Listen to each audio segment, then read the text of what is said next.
So sorry about that. I'm back. Or rather, wow, what an intro.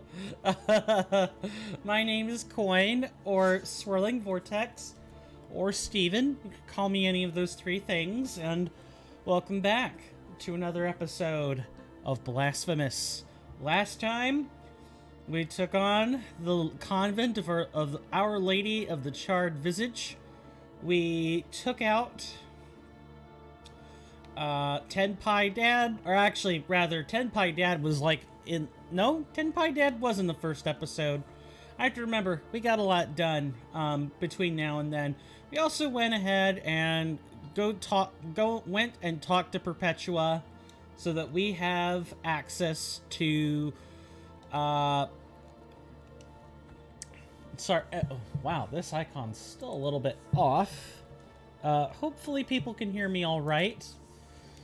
I had to do some audio testing for a potential stream opportunity. I won't mention too much about it right now. Yeah, you can't do that. I'll take it. I'll take it, Nun. I'll take it from you. I am going to be doing a debate on stream for 1 to 2 hours at an unspecified date and time for the time being. Where we will be discussing many of the finer points of Christianity. That's the best way I can put it. I won't spoil all of it, but that is like the pretense of the discussion. And then we'll move into games from there. I have to work out all the Discord stuff, which means I have to deconstruct and reconstruct my audio setup again. And I have to buy virtual audio cables. Yeah, I have to go buy those. The one I got from just Voicemeeter baseline ain't enough.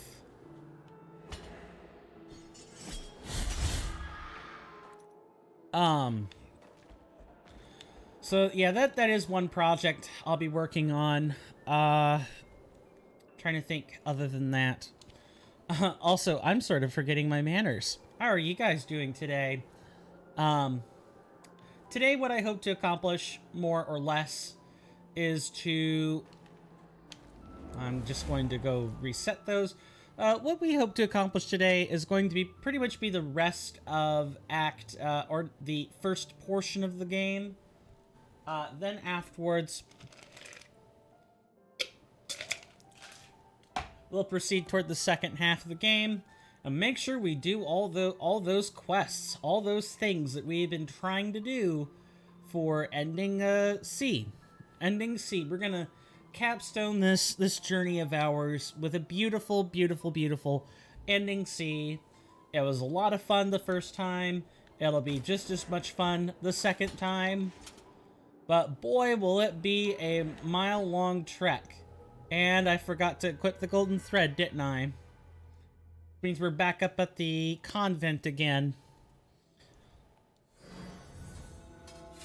But the time for this game will soon be upon us, where we will go and choose something else to play.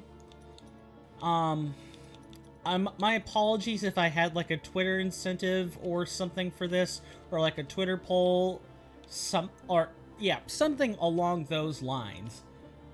Now that we actually have a little bit of a community in the Discord, about 2 to 3 other members at least, I'm going to start putting some polls on Discord as well.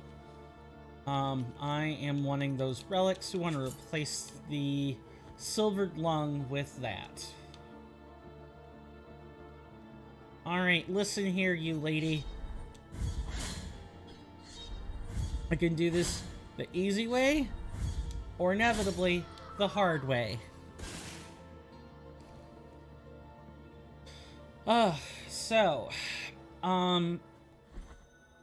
This game has been quite the journey, hasn't it? We have sat and played through the same scenarios multiple times, and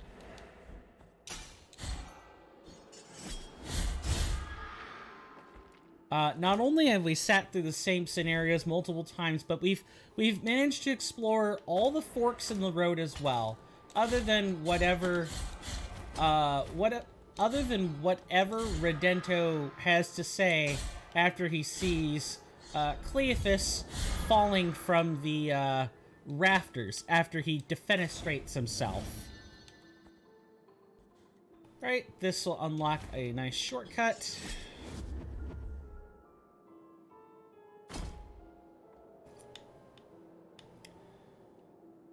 Yeah, we really don't have much else left to do.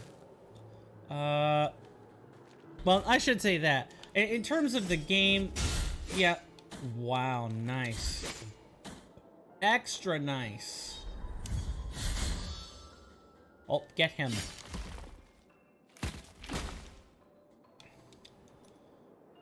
Do we, what relics do we have equipped, by the way? Okay, or rosary beads. Gosh darn it. Ugh. My terminology is all wrong. I suppose I can tell some stories. I do have some stories to tell. So first, yesterday was, let's see, today is Wednesday, right? Yeah, yesterday was rough. I mean, it wasn't as rough, or maybe it'll be rougher than I was thinking, but my mind just kind of blocked it out. I had an exam and a presentation. I'll talk about the exam first. Oh, that exam. I had 3 biological pathways I had to memorize, and I still don't have them fully memorized. I really don't. And it'll show on the exam. It's just a lot of material. Cell biology is a lot of material. You have to just memorize it. There's no other way to treat that class. You just gotta practice and practice and practice and practice and practice the stuff you're supposed to memorize, and only then can you really understand the things you're being asked to apply what you've memorized to. It's just fine. It's just hard. That's all. It's just hard. I'll manage. I felt like I was gonna cry that exam, but I didn't. I stuck it out. Then the presentation. I had a presentation on Archimedes' principle that I had to go take care of. I had 2 lab partners, neither of which were assigned. I had to find one. One guy, I'll refer to him as Guy A. He was the first.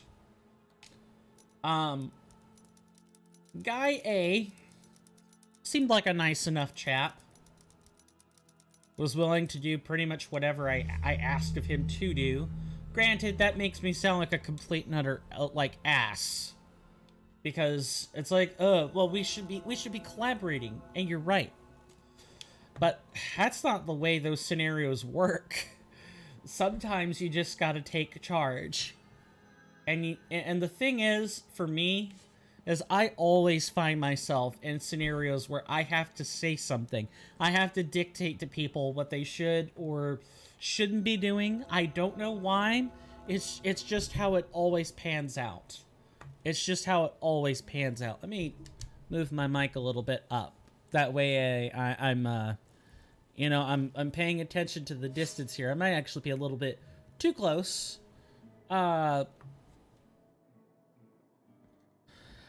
Guy A seemed like a nice guy, and he was. I'm not there to disparage his personality or his willingness to cooperate.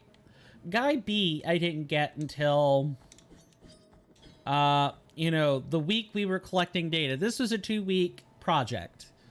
And Guy A, I met when we were concluding the previous lab.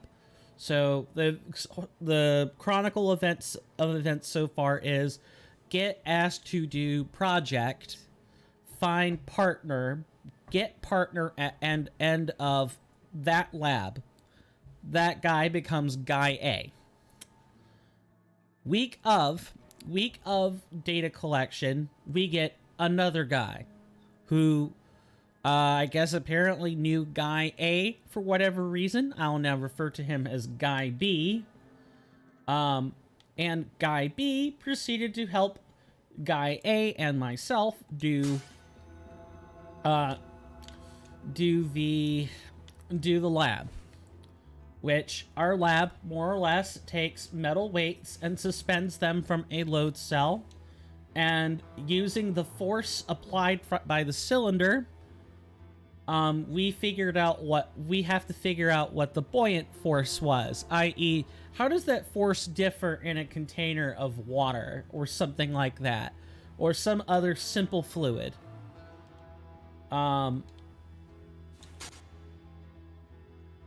Data collection was kind of a nightmare, but really that's just because, honestly, that wasn't a 3-person project. It really wasn't. 3 people was a little bit cumbersome.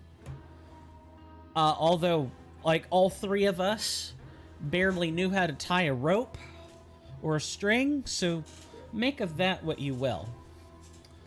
But, I get it.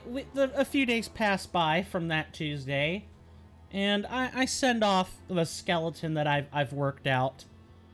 Because of course I did. Because of course I made sure that my portion of the PowerPoint was done before I sent it off to the other 2 chaps to each work on their copy, the copy they download, and and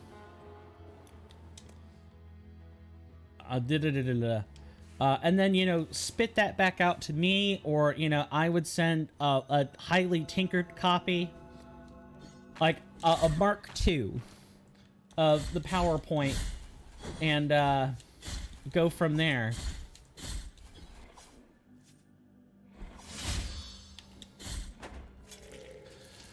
So, a few more days pass by. Nothing, no communication other than, like, on Sunday. And the communication is from Guy B. B, okay? I was expecting to hear something from Guy A, because he was responsible for calculations. As it turns out... well, not as it turns out, because that implies people knew or know what's coming. Guy A, not a peep. I'm like, okay, maybe he's still working on calculations. I'm not gonna be forceful. I'm not gonna say anything. I'm just gonna wait and see what happens. It's Monday. Still nothing. Guy B sending me 5 emails, asking me, you know, what's up, what's going on, how's progress. I explained to him my progress. Nothing from Guy A. Tuesday, still nothing. We had to submit the PowerPoint at 2:30, by the way.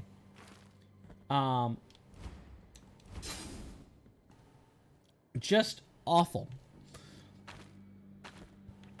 It wasn't until after the PowerPoint was sent that I bump into Guy A, the guy who hadn't been replying back. I bump into Guy A. Physically. And I asked him, hey, did you see any of that stuff? And he was like, yeah, sure I did. I saw, like, 5 of it. Granted, I'll grant Guy A that some of the communications were between Guy B and myself. He wasn't, like, Guy A was not involved in every communication chain. Should he have been? Probably. But by Monday, Guy B and I had already kind of figured out, or we had figured that Guy A was just gonna be MIA. And we were just gonna have to do it ourselves. Nah. Guy A shows up to break our whole presentation. All of it. Well, not all of it, but the portion that he claimed he was going to do, which was the code. He spent from 2:30 until 3:30, aka when presentations start that day, looking at my copy of the PowerPoint that I was smart and printed 2 copies of it, as our instructor wanted a hard copy of the slides as well as the email. I get it, being thorough and all that. I don't fault the instructor for making that request, not whatsoever. My issue, and you know the worst part of it is not even that. The presentation itself had like a few problems, but it did well. I got a lot. I was the last one out. I had to like, I did a live demonstration and everything to maybe supplement the images, but I got comments, good ones, really good ones. I cracked a smile once I left the lab. They were that good. And I didn't think I did a particularly good job of explaining the equations, or one of the big questions about the experiment might have been, how did you account for tension? Because these cylinders were being suspended off of like string attached to a load cell, which, for those who don't know, anytime you dangle an object and it's trying to resist gravity, like anything like a rope or a string or a spring, there's tension. It's a type of it's a resistive force compared to weight. Tension opposes weight, although tension will only oppose weight so long as the material's strength holds. Wow, nice turnaround coin.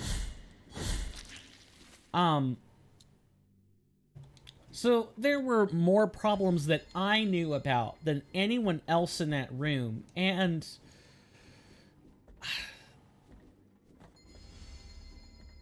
other than like a few nitpicky things, the presentation went well.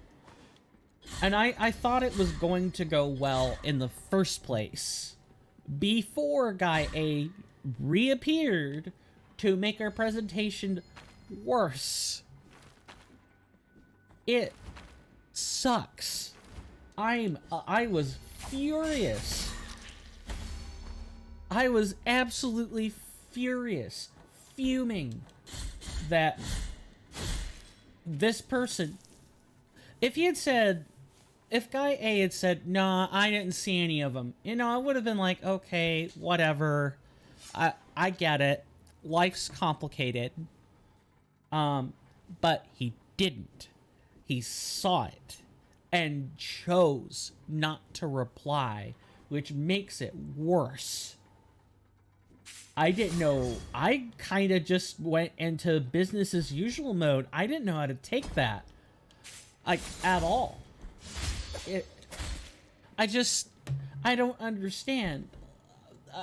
I mean, how can I understand? We're working on a group project, folks. Like, I'm not the most... I'm an extrovert, okay? I love talking with people. When it comes to group projects, however, I'm business mode. I am not there to have fun.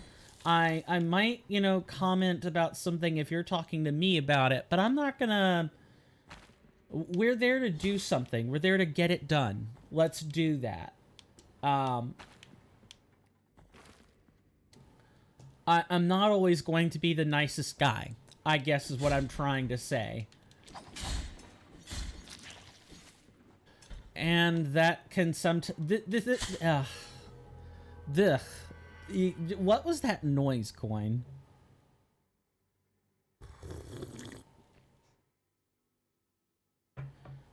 Nothing like a good hot chocolate. Yeah, I was very mentally exasperated yesterday. I was mad at myself for the way I operated during the exam. I was mad at someone else because they kind of showed up and they're going to get the same grade we got because they did less effort and literally chose not to cooperate. I have half a mind to talk to Guy B about this and see if he would like to just, you know, remain partners with me and maybe avoid Guy A.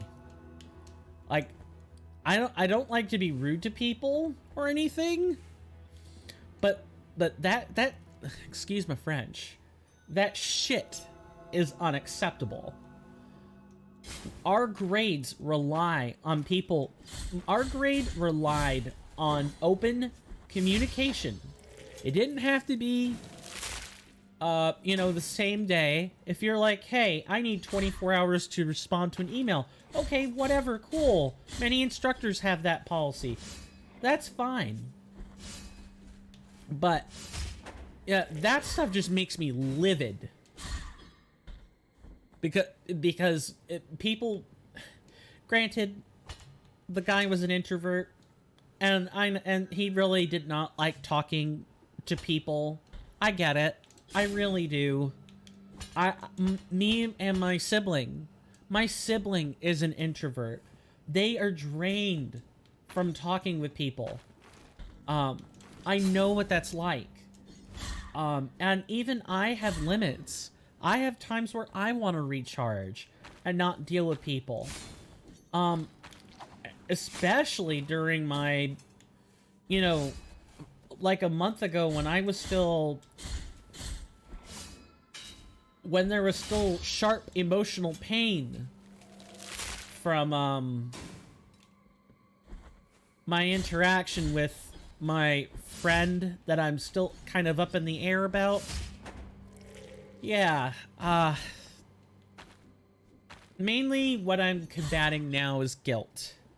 Unresolved issues. No closure. Guilt and closure are the two things I'm grappling with now. The rest is kind of whatever. But even during those points in my life, so this year, even this year, if there is a group project to be done, you're not gonna find me not communicating with other people. You're not gonna find me just withholding communication because it's alien. It's alien. It baffles me. I guess just the sheer desire to not talk with other human beings is so powerful that it overrides the practical sentiment of just getting something done. I don't know. I was livid. It took a lot of concentration to hold back my anger, my frustration, my bewilderment yesterday, and it was a lot. It was a lot. So that was kind of my major story for that day. Yesterday, also, I guess one other small story is that I kind of had to keep moving goalposts for the audio tuning session that me and a potential collaborator had, and not only did I have audio problems, I also sounded like a robot, and I couldn't hear any of what they were saying, which means I did something wrong, which means I will have to go back to, what is it, Dweeb Central? Something like that, and literally listen to the guide again. Literally do it all over again.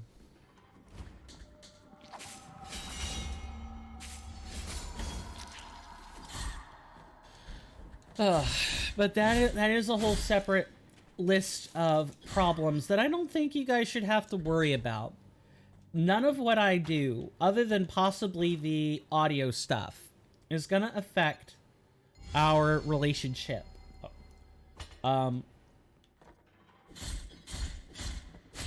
I just wanted to get that out there. I'm a person who, I try to separate the art and the artist. I try to separate, the action from the person, and realize that, you need a set of actions to really define a person. And a person is not exclusively defined by their actions either. But they are the most powerful indicator other people have of who that person is. It's a complicated, nuanced thing, to be sure. I was about to say, you're not getting the best of me this time. Not this time, naked crucifix man. And cross-hurling man. Whatever they are. Where's a bestiary when you need one? An in-game bestiary. That is one thing I wish Blasphemous would have had, is a bestiary.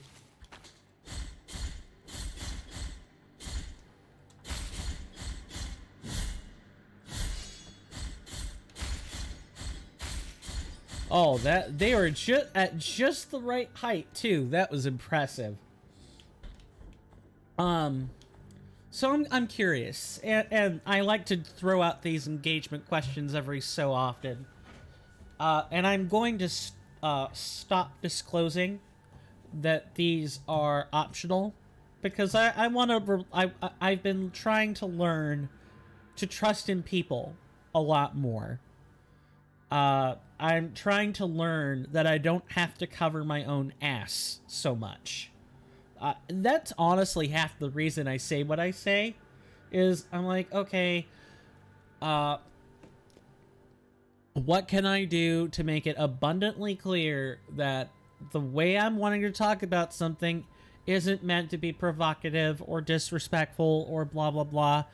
I want to trust in people that they're going to think those things. And if it's not right and they cross wires, then we can talk about it. We can sort out the difference instead of trying to preempt the difference before it begins. That's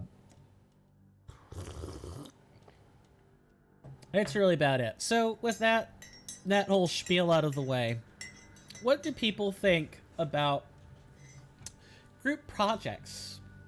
Because that's really what I'm going to be caught on, is the group projects. I think this is quite possibly the worst experience on a group project I have ever had. The projects in high school pale in comparison. I'm used to people, not pulling their weight. I'm used to being confused. I'm used to having to dictate things. I'm used to having to be in charge. I am used to people being late or out sick. I'm not used to people just inadvertently deciding or not even inadvertently, willingly making the decision not to respond to any form of communication. I'm not used to that. That's a new level of low for me. I don't know if this has got anything to do with that Great Resignation, or, we're seeing the slow breakdown of our demise. The slow breakdown of humanity. I don't know what I'm watching when I'm thinking. I don't know what I want to think when I don't know. I really don't know. I'm bewildered more than anything, and I'm doing my best not to take it out on that person. And, maybe he was fighting that war within himself. Like, do I say something? Don't I say something? Maybe we could have been the group where he made that decision and he chose to speak. You never know. So I'm trying not to say, all introverts are like this, blah, blah. I try not to make sweeping generalizations about groups of people. That's called, with a broad enough brush, that could be called racism, or sexism, or ableism. I try not to do that. But our grades depended on open communication and not doing things at the last minute. Because I had and this is why it went so well, by the way. If I had just let the chips fall where they may, I would have, we would have failed. There would have been nothing prepared other than, like, scraps of a presentation. No, I did his part. And mine. And of course, you know, Guy B filled in the rest.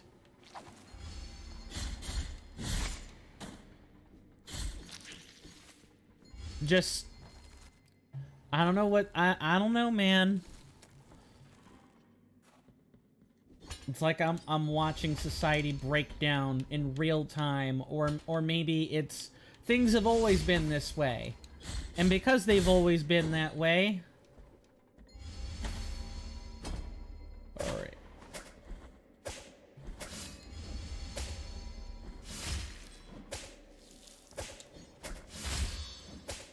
I was about to say, I'm not gonna die that easily.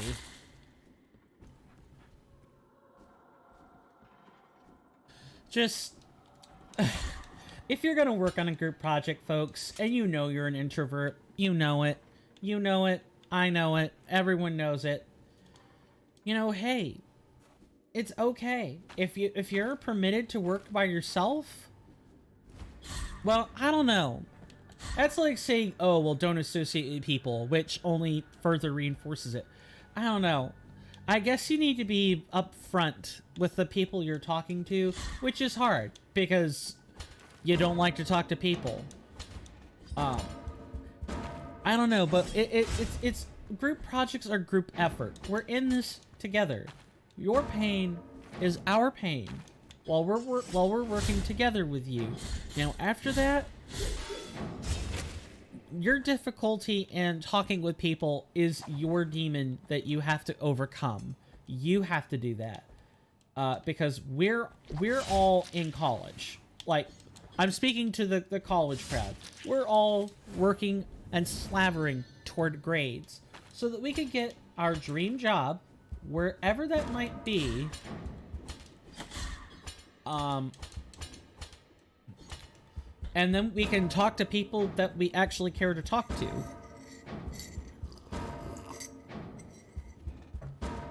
But while we're within the same subgroups in class, your problem is mine. I have to deal with it. Just like that person would have to deal with mine.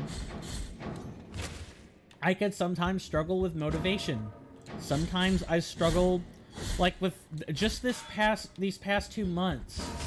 When you're carrying the cross of guilt on your back, wanting to do anything is hard. I have to go to academic counseling because of what has happened in these past 2 months. I'm just gonna readjust the pop filter. It's starting to fall off. I don't know. Part of me is still really, really, really angry. And part of me is like, okay, it's over now. Holding on to it is meaningless, but I just can't let go. I just can't let go. I have a hard time because I really am that type of person who will sit there and analyze everything that happened after it was all said and done, because analytical people do that. They figure out where they went wrong so that they could do better next time. I'm not sure what the game was thinking there.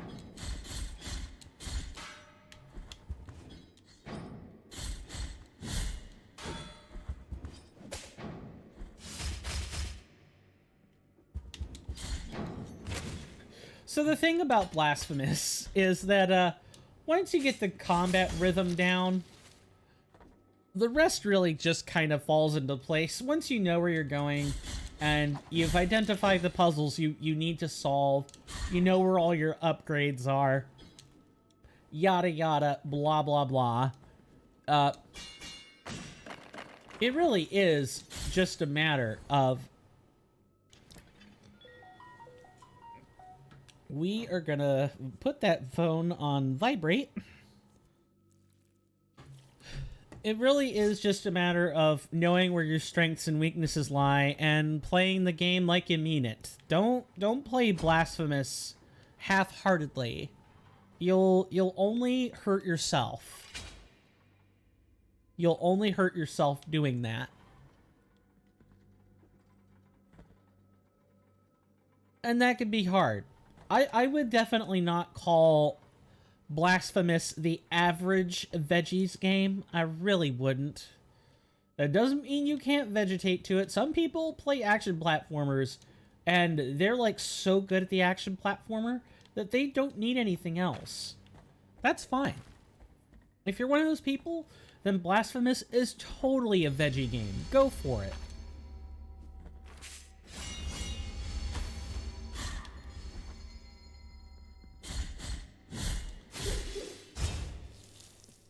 But I certainly wouldn't call it the average person's veggie game.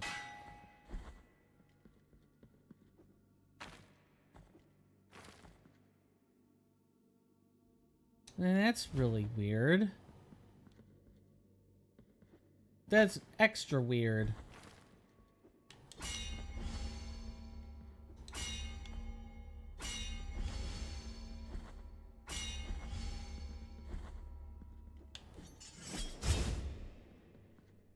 Okay. No hidden wall there. Right, I'm forgetting, that you can't really traverse these, things. Can't really traverse that section. You're gonna be knocking over the, weight in the center.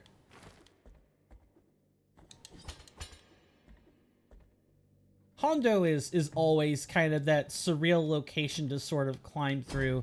You have all these ladders, you have all of these walls that you're climbing up and down. You have the moving platforms with all the spike pits everywhere. Hondo, I think, has like probably the most spike pits of any location.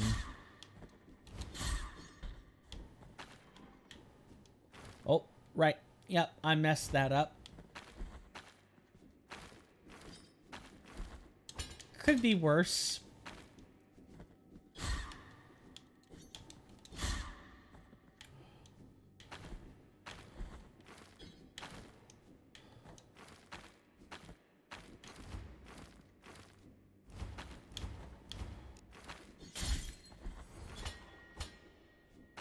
Even have to like do a wrap with that particular child of moonlight.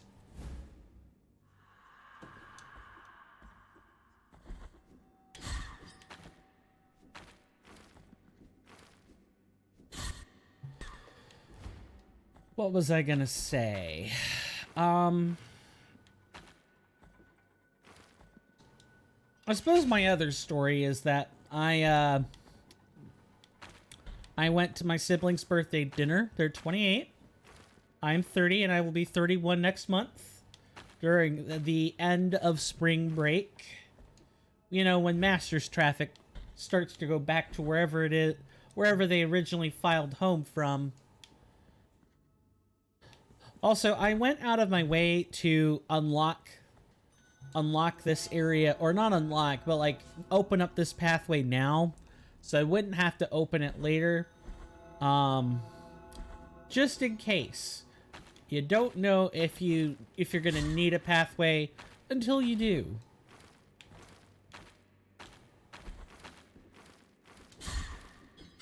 Nope, that is wrong. Very wrong. Oh,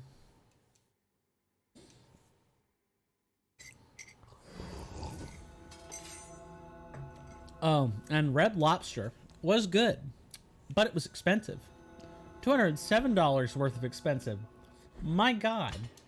And no, I'm not guilt shaming my sibling for having good food. You know, the parents covered it exactly as it was drawn out.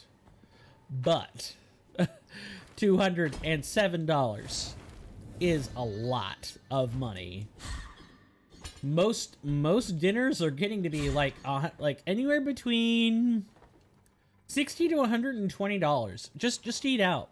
Like anything fancy is expensive. So I thought about ways I could make my dinner cheaper, like having my favorite meal cooked at home, and then I could use some of that excess money to get a gift. And the gift will probably be having Elden Ring DLC put on reserve. That way we can actually have it for when we're supposed to have it.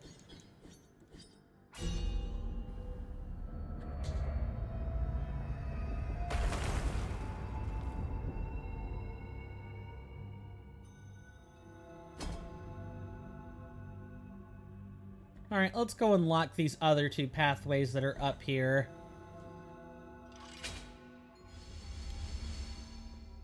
Oh, right, I forgot. Although this one isn't too particularly hard. You just pretty much pull the bell and that's it. Or pull the lever and stop it at the right spot. You even get a few pixels of leeway. Alright. Do grievance ascends. Or we have to deal with scantily clad ladies. Wraiths. The buggy ladies, as I like to call them. Chock full of bugs. Nasty things.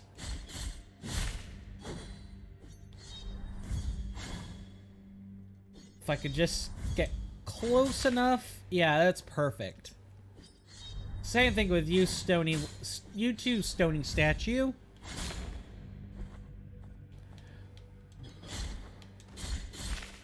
So my goal, as I've said before, is to get through the first half of the game. We've gone an hour. We're probably not. We're close. We're getting close. We've pretty much filled out Hondo, like completely, from start to finish. We have herbs to turn in. We should go ahead and do that.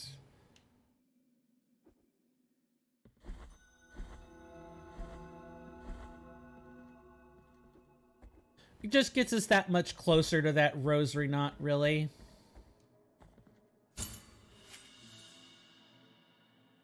Merciful be. The miracle is taking us away. Yeah, you know, there's nothing you could really do lying there like that. It's gonna be up to us. And of course, it's gonna be up to the sweet Lord above, if we could do that. As my playing skill is only gonna get us so far in this difficulty. Is that enough? I don't think we're quite there yet. I think we're getting there, but we're not quite there yet. Hey, look, they've added statues. Isn't that nice? I tell you, so many tithes just go to good art. I tithed at a Baptist church once. I was 17 when I did this. Nice, I got the teleports. I was 17 when I did this. Within a week, we had the church that I was doing my senior project for. That church had new speakers, had a new audio system. Maybe within a month, if I'm being somewhat conservative with my estimate of time.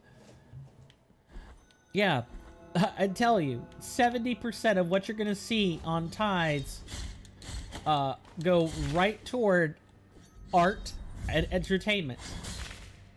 Because really, you would think that in a book written in almost prose-like fashion, except for the Ecclesiastes, which is written in poetry form, like there's psalms for a reason.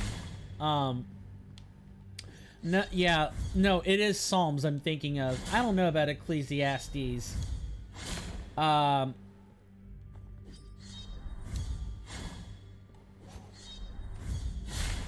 but the Bible reads a surprising amount like a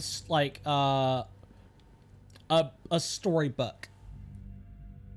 Like, I'm trying to describe the experience in a way that people understand. Um, there is a surprising amount of musical ritual uh, in the Bible. You wouldn't think so, but there are lots of things that are meant to be songs, or even if not, there are. You can turn the verses into a song if you have the right skill. Nice, 2 for 1.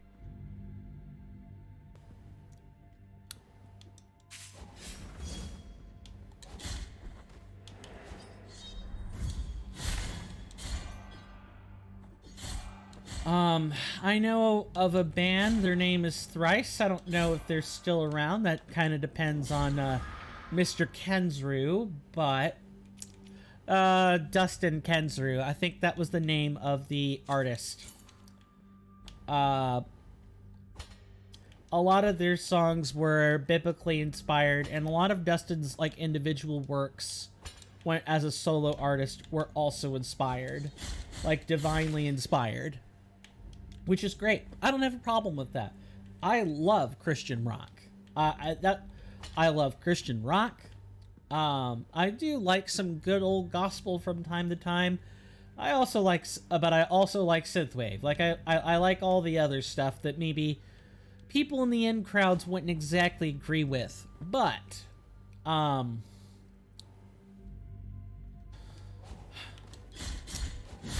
really, you don't need. You're trying to follow tradition, right? So you want everyone to be able to hear what it is you're singing, but you don't necessarily need like the best hardware that money can buy. You might be good with a couple of speakers. No projector. No, when I tithed, like within the month, they had new speakers and a new projector. They had both. And they were able to turn more of the church like stage. This church I went to had a special stage off to the left as you're coming into the main building. There are 3 buildings in that lot, I should say. You have 3 buildings plus an area, a lower softball area, and a court area off to the left. As you're coming into the main building where actual service takes place, you have the left stage where baptism is performed, which is a pool of water that is consistently maintained. And when I left, they weren't exactly doing baptisms anymore. And they had like, I want to say like 15 like a 15 by 20 space. It was huge. It's like it was a raised church stage where the pastor would get up there and preach, and then additionally where incoming bands or like other local church groups would actually go out of their way to come to that church and play. Oh, and not to mention the church's internal bands also did music there. It was fascinating stuff. I really didn't think that there would be so much music involved in religion, but there is, and it makes sense. Humans are a musical species. We communicate through noise. And some of our deepest things we have to say, the things that really move us the most, are music and lyrics. Whether we're talking about biblical lyrics or deep philosophy minced down into bite-sized pieces. Minced down into bite-sized pieces so that people can understand it in an oversimplified way. A lot of ideas undergo that transformation when they're turned into song, including the religious texts. Alright. While we're here...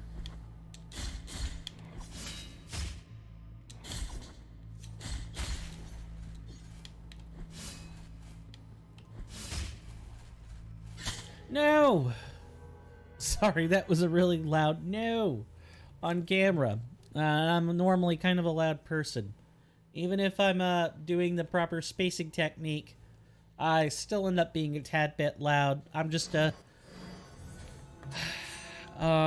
what's the word? I have a voluminous voice. I can talk a lot.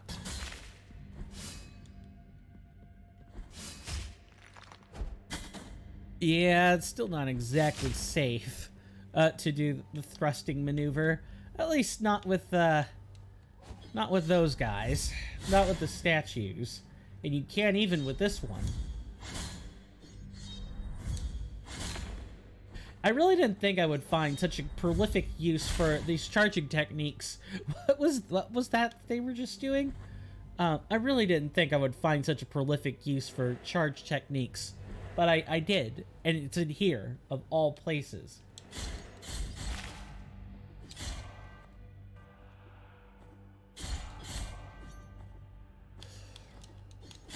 But, yeah, there are a lot of like, vocal rituals done as song. And not just in Christianity, but in all religions. All faiths.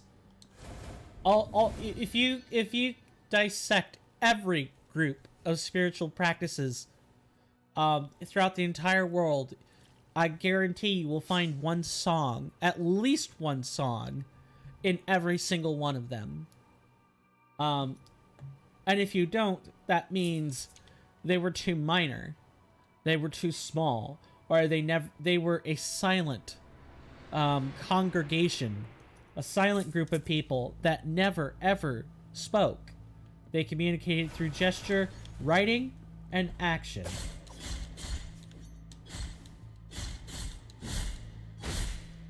Which is absolutely fascinating. I know.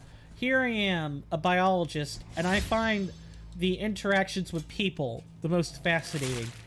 Maybe my sibling and I should have swapped places. Me being the stoic and detached psychologist, and Rowan being the I did a bad there and said the name, but my sibling would have been the scientist. Well, sorry, psychologists are a type of scientist, but I mean God, no matter what I say, they're all hard sciences, okay? They're all hard sciences. It's just, there is a somewhat of a difference between biologists and psychologists. I.e., people with psych degrees, their skills are focused toward people. And there's an inherently different feel to that set of skills. I don't know how else to describe it. I'm describing it from the outside looking in. You're dealing with people. All the things you say or do pertain to people, unless you're a veterinary psychologist. In which case, you know, good luck to you. Which prayer do I have active? Okay.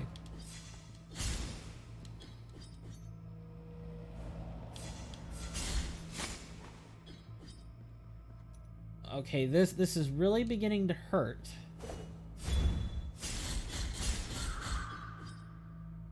Come on.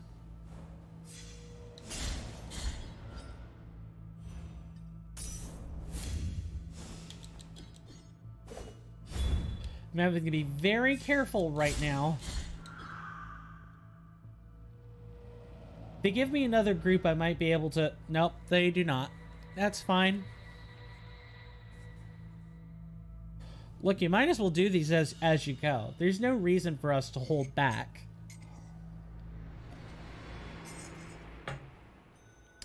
Look, this is true guilt. We're not going to be praying to a confessor to recover our guilt. We wear our guilt.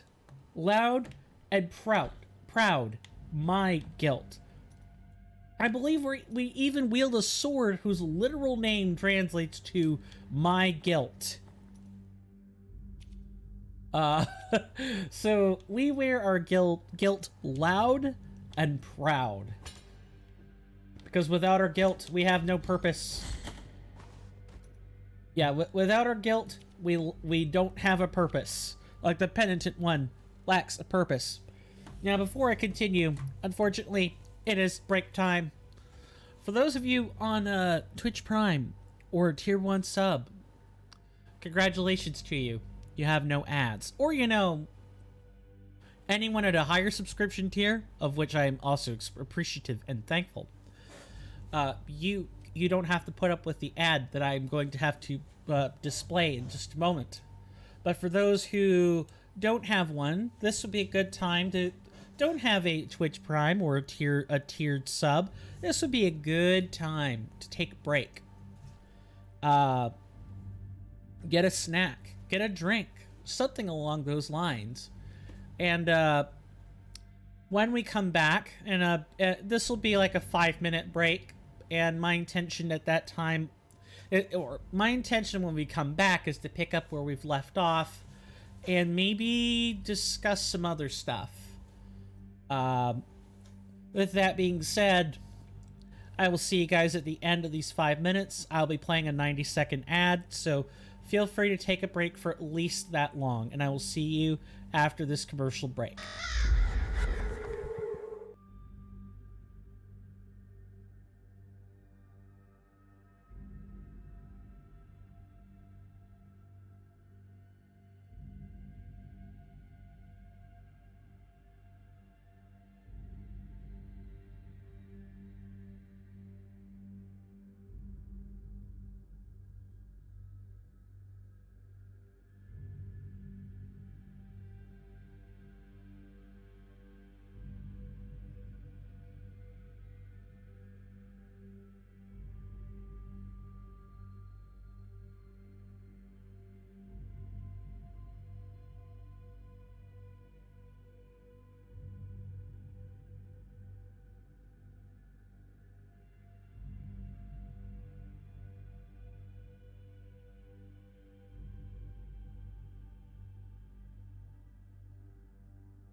So sorry about that. I am back.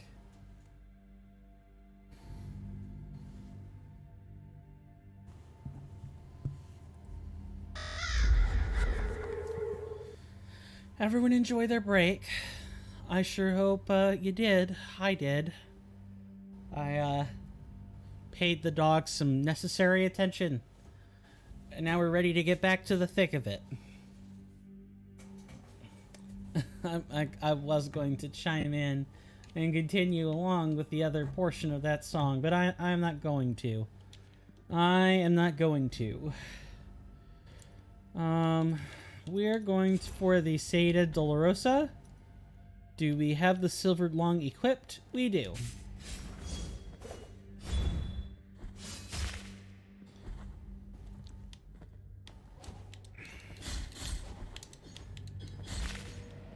Okay, that'll help us out. We can we won't need that again for a little while.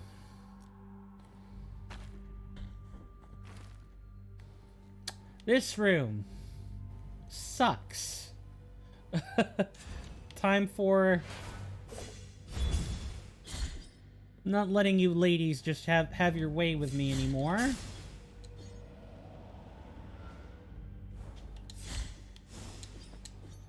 I think I could get him either as they're raising their blade, or, you know, ideally right after.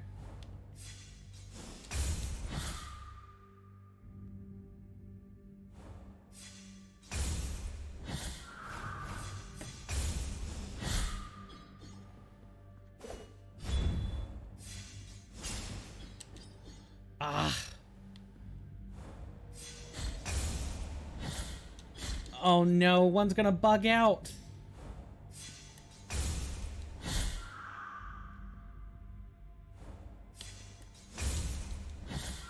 Or not. I always worry about it with these ladies, man. I always worry about it. They just be bugging out all the time.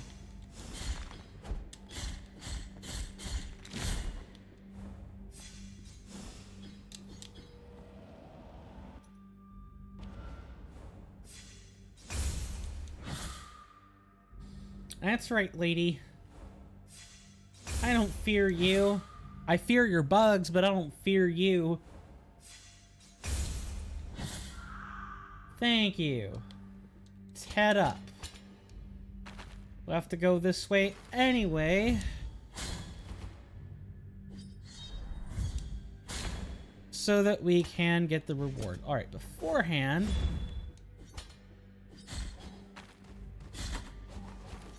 Nice. Nice. Very nice. That was quite the comedy of errors. Also, these guys have been just, like, finding edges to fall on. They've been finding edges to just fall on, and then they fall down. Which, usually, it works out, but this time it was a problem. Because I was being a dum-dum. Which is what happens when you play platformers. Oh god, this room.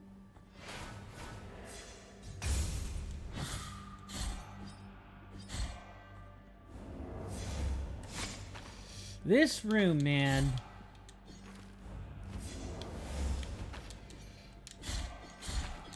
Need to get that ghost out of here.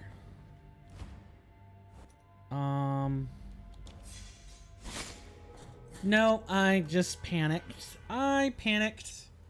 Should have jumped. Oh well, we get to do this again. We're not making... We still have plenty of time. Yeah, we have plenty of time. I just don't want to be continually making errors, is what it is. Luckily, once you've gone through a room that closes, that was bad. That was just bad decision making. Grievance Ascends, I think, has probably one of the most consistently difficult enemy groups ever. Even the Mother of Mothers, or the Archbishop's Cathedral, or... No, I'm sorry, the Archcathedral rooftops, or even the holy, what is it, the wall of the holy prohibitions, even that is not that hard. But Grievance Ascends is like where it's really at its worst, and I suppose the other one is the patio of the Silent Steps. That has a ton of enemies.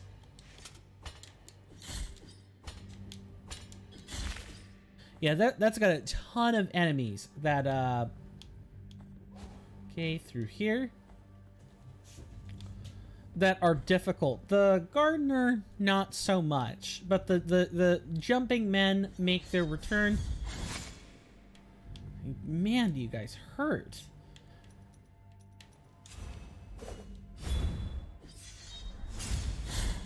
Yeah, I'm gonna just eat through it, lady.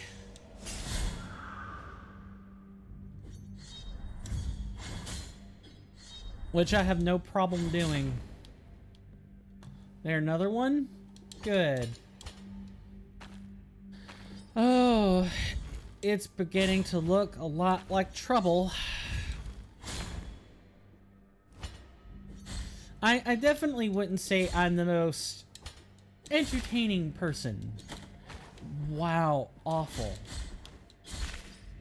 But I do hope I am providing you with at least good laughs. And when I say good laughs, I mean laugh at me. Because again, I am not a funny person. Except by virtue of my own actions. My dad thinks he's funny. And he is sometimes. But he's not. And a lot of my friends fall into the same category. They're people that think they're funny, but they aren't actually funny.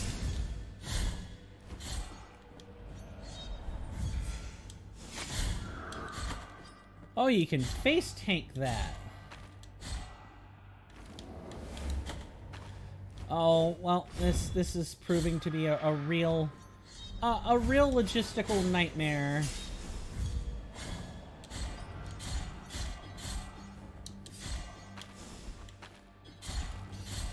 This room requires a lot of concentration.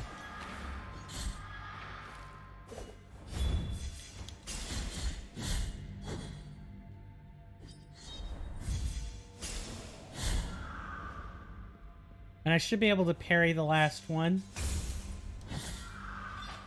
Alright. We got it.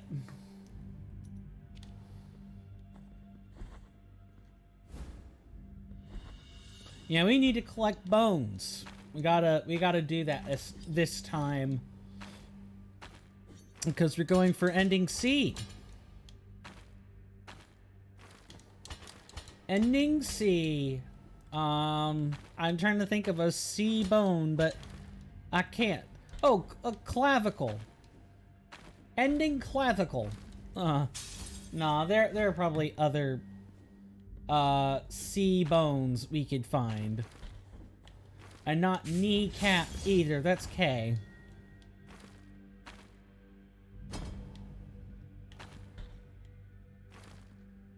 Sorry, that probably fell flat on its face, huh? You know, flat on its corona? Where it insert the clip there. Come on. Yep, thank you for falling down. Okay, careful. Just move. Just move. Like, don't.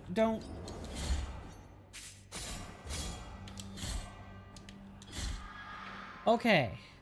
We actually have a second now. And we're back to dropping frames. Great. I was hoping that yesterday would be the start of something good, and there are now 583 dropped frames. Not much to do about it, I guess, except keep on keeping on. Alright, lady. Come here.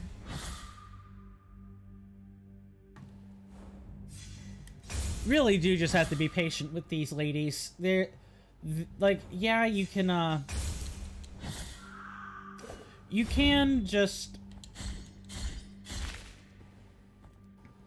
you know, try to out DPS them by hitting them after they move, but you're going to find, jeez, all right, through here.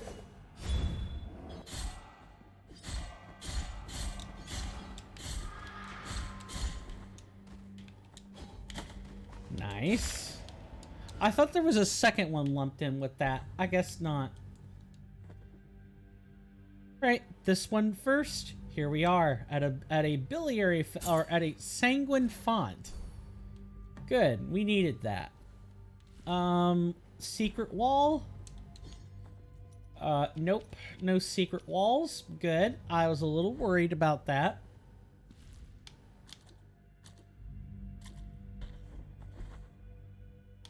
And an oil. We needed that. Getting these upgrades is important in the Penitence of True Guilt. If we don't do that, there are going to be problems. Namely, you don't have enough health and fervor to do what you need to do.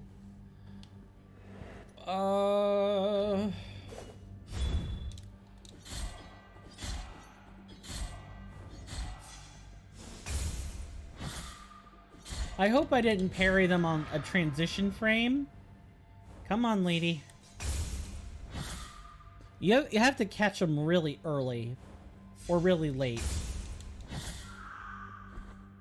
Okay, good. Good. I was getting worried. Nope. And we want to be heading... that's one way to do it. Yeah, you two go down there. Feel free. And I was about to join them.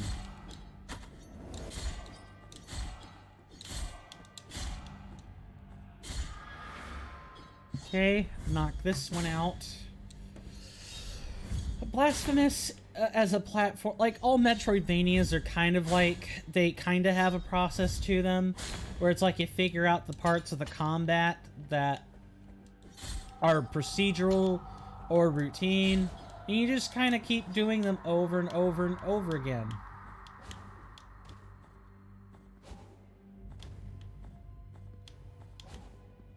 Yep, you can jump down there with the rest of those, monks, were they? Secret wall? Yes, there was one. A portal, right. When you're trying to do everything, you do end up finding these, portals of the Blue Rose rooms. Should be like an archpriest on this. No, there's not. There are these lovely ladies. With this bridge, just wait. Just be patient. Fight. Just fight in here. One at a time. Jump this way. Into the gap. Somewhere nearby should be... Yep, here you are.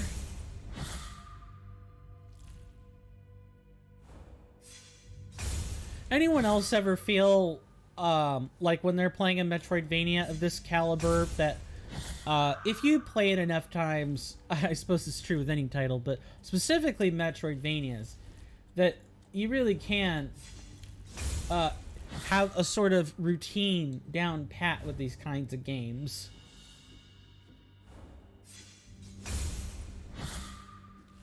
I do. I genuinely do. Oh, that was close. Alright, this one is Dead Blood required.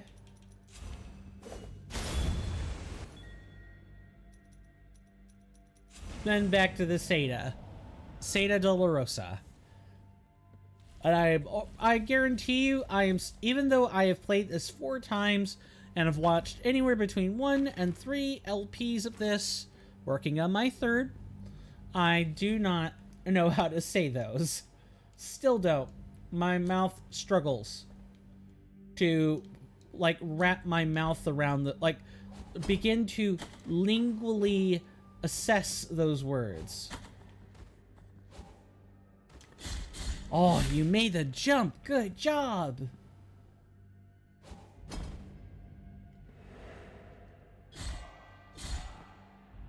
Over there. And I believe, yep, this should be heading toward more valuables. I do so love me some good valuables.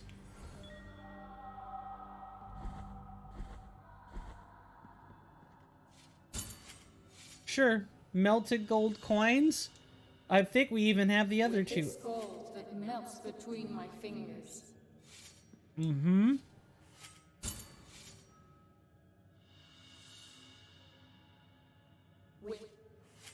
Yep, you've mentioned that already. You know, hey, we have the offerings. With this veil, I cover my face in mourning for the...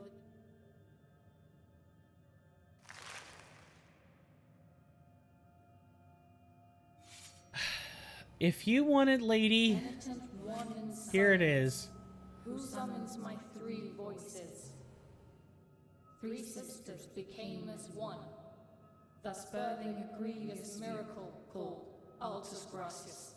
This egg conceals something of ours that still remains immaculate.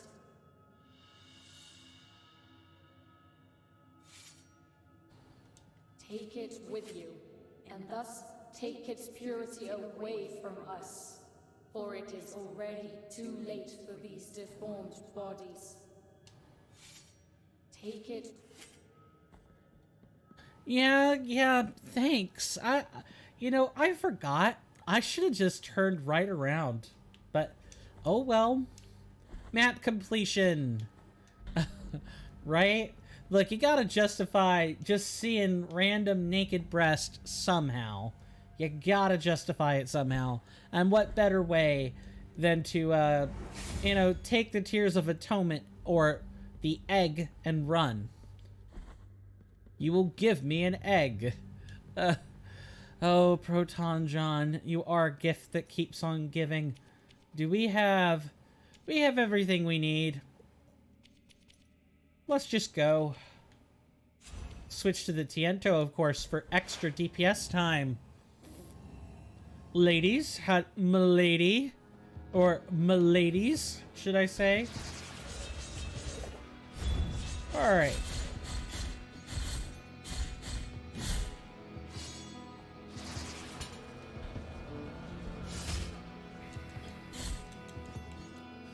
Now, how do you ladies get more powerful in the Ascension?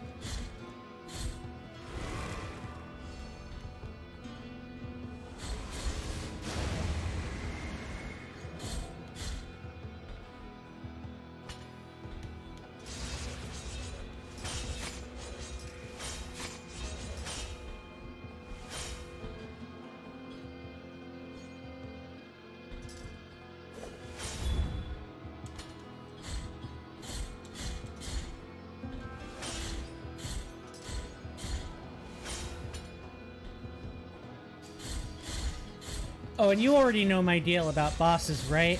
I tend not to talk during those. This is an excellent one for the Seda.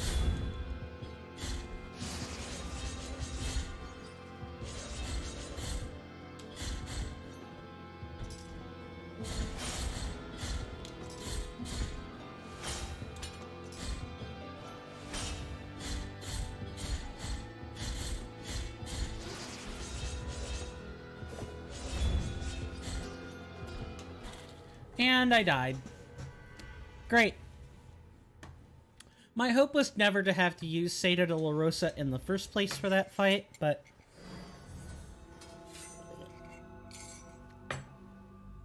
sometimes it can't be helped. Welcome to Blasphemous, where sometimes stuff is just arbitrarily difficult for no reason.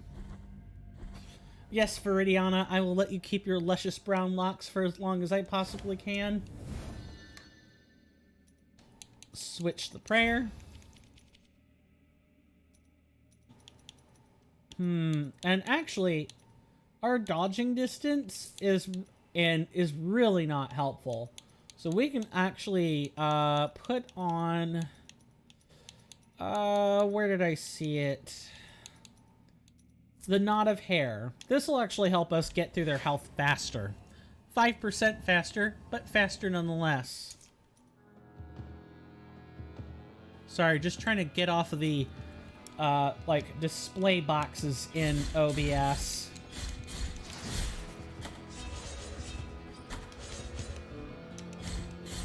I already have to switch. I was just being stupid, though. You totally don't have to do that.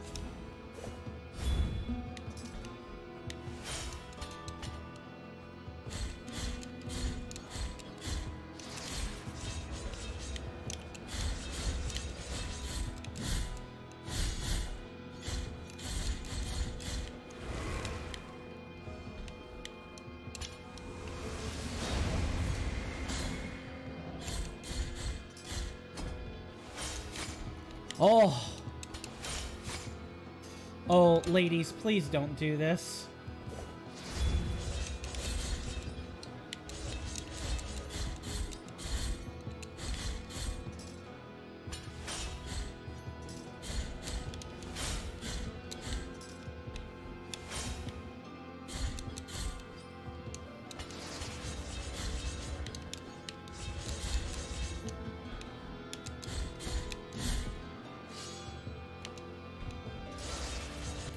This would be the time to switch.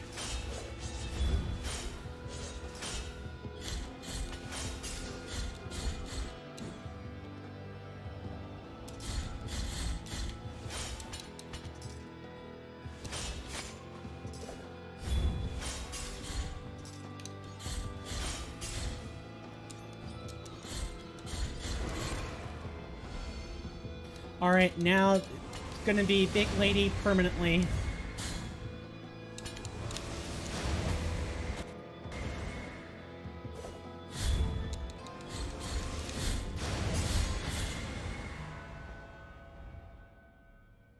Ugh.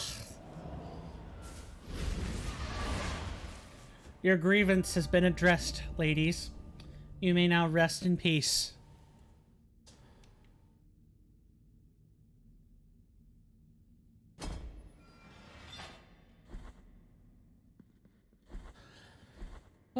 Now we get the last wound, and we're free. Absolutely free. To go to the bridge of the three cavalries.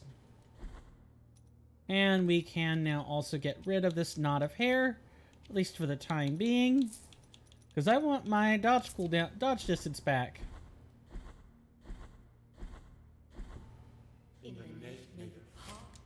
Yep, we've already seen all this before. We've got our 3 wounds. You know, one thing I do like is that 3 and 4 are both holy numbers. Like, they're considered really important in numerology. And prior to the Wounds of Eventide, they talked about 3. Like, 3 being a really important number. 3 are the faces or aspects of the Lord. Himself, His Son, and the Holy Spirit. 3 are the visages that make up the Holy Trinity. 3 is a really sacred number. 4 is also a sacred number. I wish I knew in what way I could compare 4 to 3. Other than the game goes out of its way to talk about the 4 reflections of the Dawn Maidens, or the Amanecidas. There were 4 maidens that made up the reflections of Laudus. Oh right, we're already here. We're already back here. Trying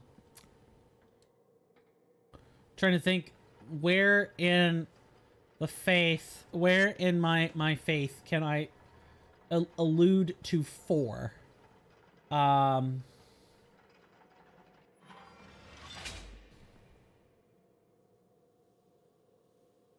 Well, you want to discount Noah and his wife. Technically, his two or... No, even that broke down. Um, huh. I can't really think of a place where 4... Usually it's like 3, 5, 12, sometimes 7. Those sorts of things. Usually those are important. I can't think of where 4 is important. That doesn't mean it's not there. It means I don't remember. Someone more studied and smart than me in Christianity will have to correct me on where 4 is in fact important. Bring me the quick... Wait, what did it say we were missing? Okay, we don't have any quicksilver to give. Yes, we will bring you the quicksilver. Also, I like how a man's, like, eye or eyebrow is where a man's nipple should be. That's just great. The untold amounts of hilarity ensue from just knowing, you know how people used to draw eyeballs on themselves as kids? Yeah, there's some truth to that. Because if you put someone's face in their chest, that would be what you get. Look, see how the ash rises up beneath our feet from the other side of the door. Oh. Well, we can't do anything about that yet. We have more bones we gotta collect first.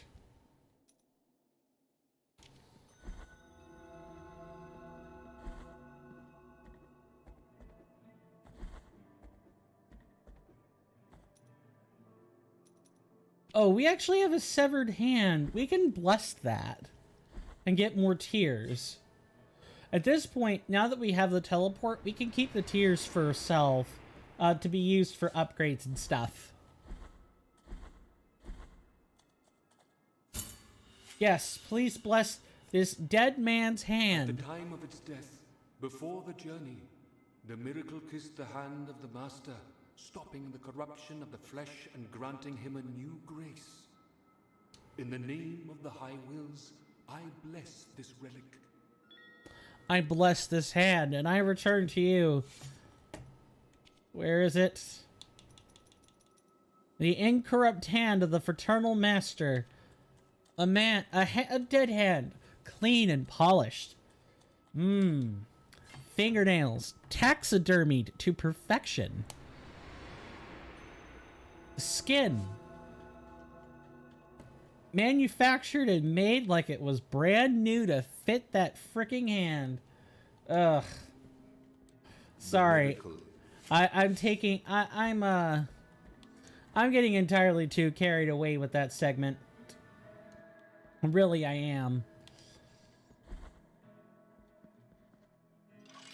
But come on. I've heard of the monkey's paw, but the dead man's hand? The incorrupt hand of the Fraternal Master? The severed hand? You know what, though? Taking trophies of your opponents isn't anything new. You know, before that, there was scalping, and before that, there was beheading. People always want proof that that person is in fact dead before moving on in life.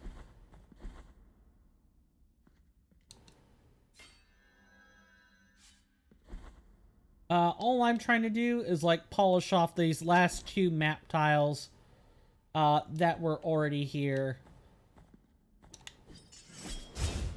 No, you have to come up from the bottom. That's right. Can't do that.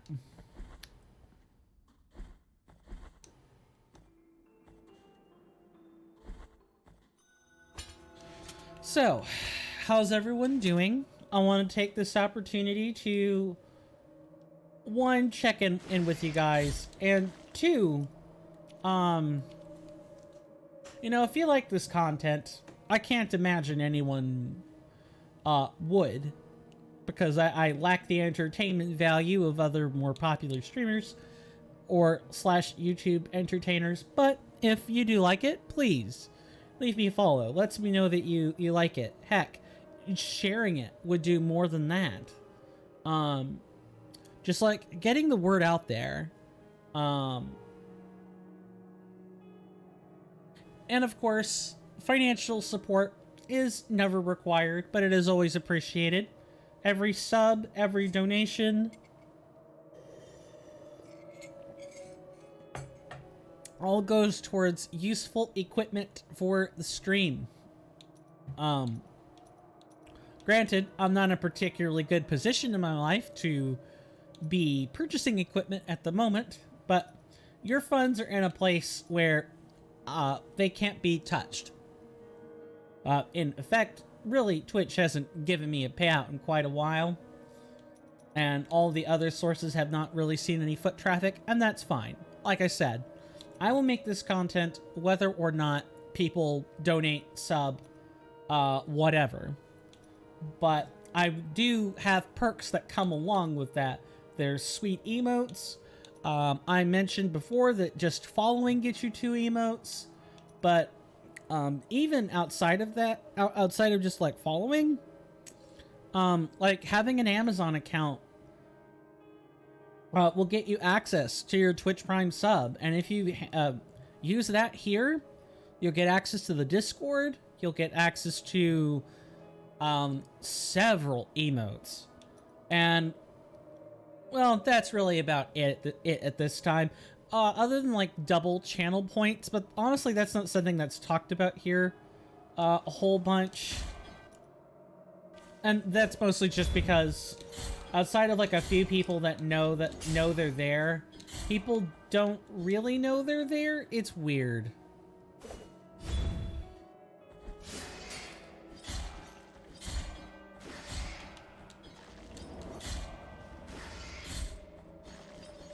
It's just strange. Because it's like the thing that you interact with, right? Although then again, I say that people should check the description in YouTube videos, but people don't do this. People are lazy. But that's fine. Look, I'm lazy too. I'm not saying, be better. I'm just calling things out like they are. Needless to say, this turned from a shill segment into a uncool segment. How many different ways can, Steven piss off his fan base? Still, in all seriousness, if you do like the content enough to support it, and you want to get sweet perks along the way, please consider donations either through Ko-fi or Patreon or subbing through Twitch. I can't, for YouTube folks, sorry.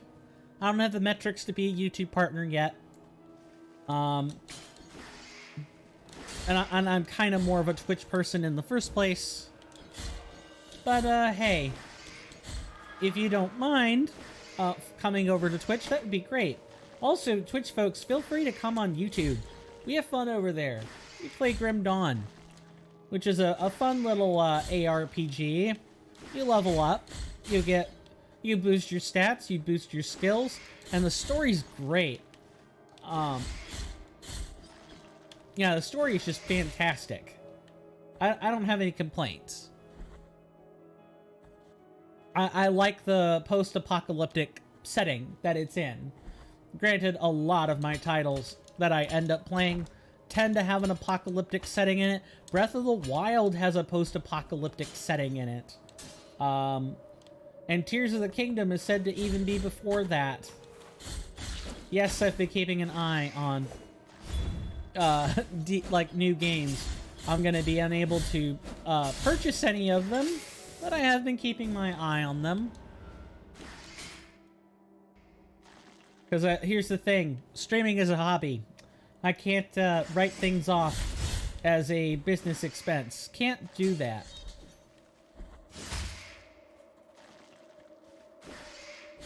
If I could, I would. And if I were doing this for a real living, I absolutely would. But I don't.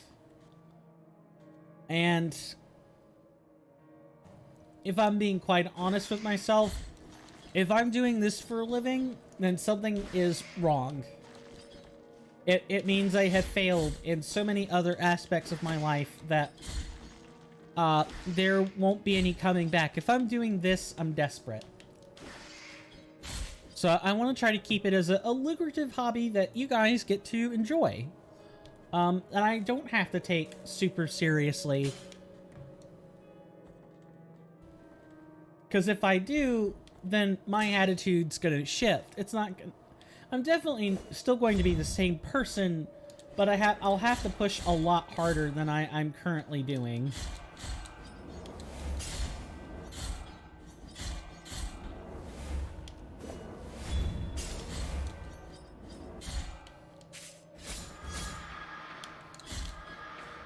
Oh, that was close.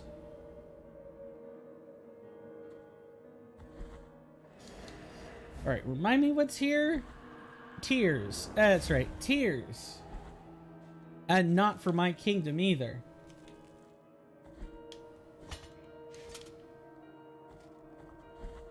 I don't know. I would genuinely enjoy doing this. Yes, let's give the golden thimble.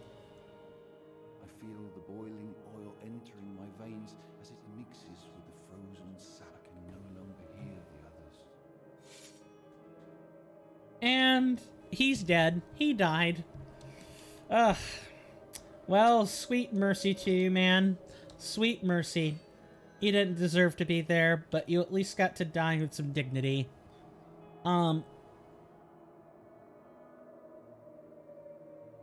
Sorry, I see like some hair or something in my vision. So I wanted to make sure I took care of that. Oh, it's on my glasses. That's why. Alright, we've done everything I think we can do. Let's go do a quick turn-in on this, rosary knot, and then we can, we're in business. Wrong one. We can, not have Esdras fight us. Don't like fighting him. Like I said, the most unglorified death of any of them. Excuse me, I think I had a hiccup at the exact same time. Yeah, Esdras just dies like a typical human. Nothing, no soliloquy, no extra dialogue. He's just separates into like 50 different fragments or something. It's really strange stuff. All right.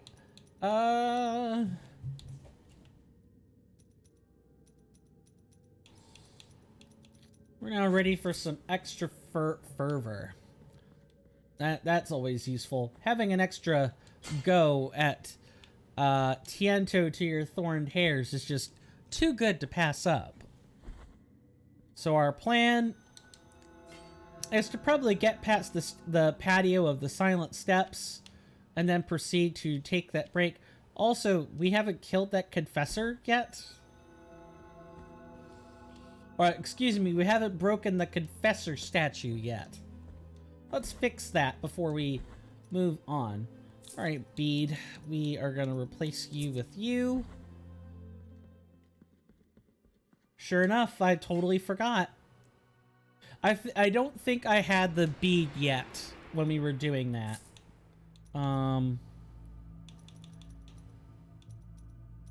Big bead of blue wax. Here we go.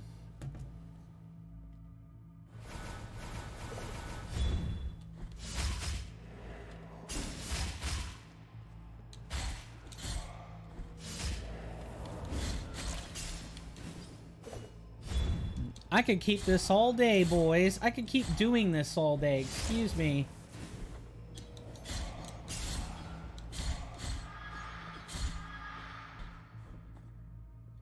Who's next?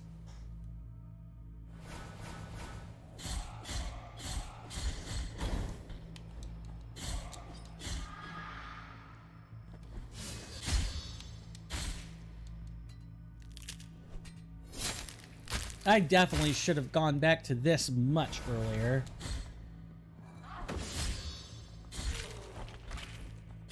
I digress.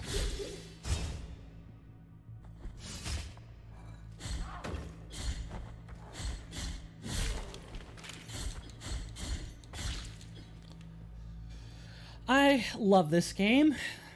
All the combat is just so so fluid.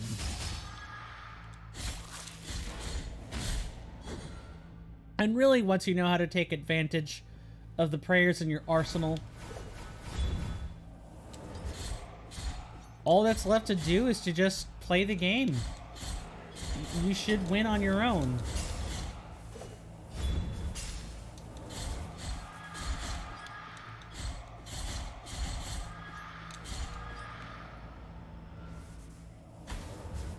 Unfortunate. I could have had a perfect streak going through that segment. Whatever. Whatever, man. Whatever.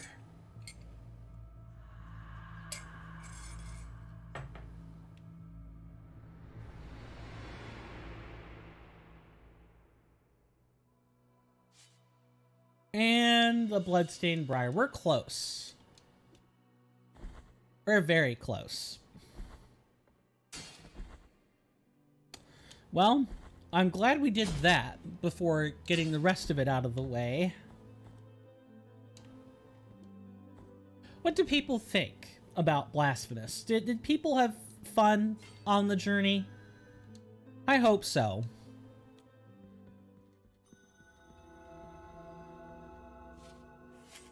Sister, I know you are there.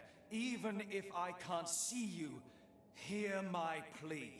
After your departure, it is now my turn to prove I'm deserving of our captain's trust. I will not fail, Chrysanta. And you won't, and may friend. the greatest of pains devour me if I let the penitents through this door. On your guard, penitent one.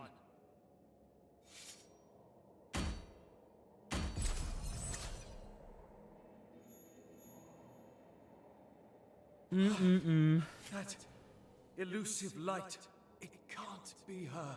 Is that true, sister?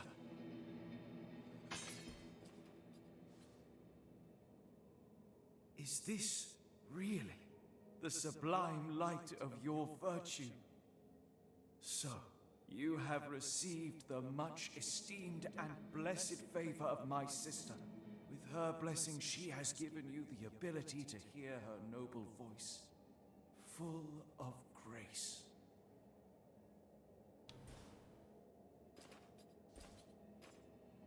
Penitent one, meet me in the chapel where guilt was given shape, where you were anointed the penitent one, and where you knelt for the first time. It will be in this remote place that my sister will hear my plea, and will send her voice to me once again.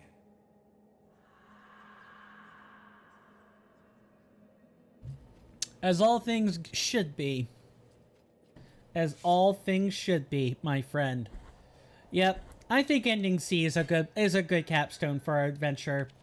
Granted, I could have just, you know, gotten it for the first time. But I think it's better. I think it's more flavorful doing it this way. Because now it's like, we're here at the end of the journey. We started by doing this the first time. And now we get to end the game by playing it this way. By concluding it the way that I had intended for us to conclude it. With ending C. Virtuous penitent one, this was the place where your sword was born of guilt itself, bringing pain to the flesh, as the soul could suffer no more. The voice of my sister, may the glories protect her, recited verses to me as tender as they were wise, her words revealing a different destiny for you, further away although not in distance, woven in shadows, though full of light. I have been guarding this key for a long time now. It will open the door behind which lies that which the holiness itself condemned to eternal reclusion. But I no longer have the power nor the words to describe it. Head for the library of the negated words. There you'll find the keeper of keys, although the one I am entrusting you with is missing from his collection. head for the library. Mm-hmm. The Twilight ending. I'm not going to continue that sentence further. For anyone who doesn't know, there's a song by the what is it? The Electric Power? Called Twilight Worship, and the line's like, Twilight Worship. That's the worship of devils. And it goes on. That's all the voice line is, by the way. But that's not the only voice line. There's like and the whole world goes to hell. And then it proceeds to go into a sick synthwave beat. But, it's kind of an old song. Kind of. There are certainly better tracks out there now. But, you know, being full, like, devoid or full of shadows, yet also full of light, reminds me of the sort of the twilight, like at light's end, where the shadows come to greet the light. That's kind of what that makes me think of that. I feel my blood turning into blackness. I'm sure you do. Also, you never really see... Well, that's not true. In Phase 2, you most certainly do. But, Right. We only... This would be toward... What is down there, then? I know, I've played the game, and I have forgotten. A portal. A portal, my liege. What lies within it, my squire? I don't know. Do you want me to find out for you, my liege? Yes, my squire. Go through the portal, and if you shan't return, then please... find some way to bury your belongings. Some sort of time capsule so we can retrieve your remains. We might not be able to protect you, but we can most assuredly protect the knowledge that your corpse would have to offer. I'm gonna point that out.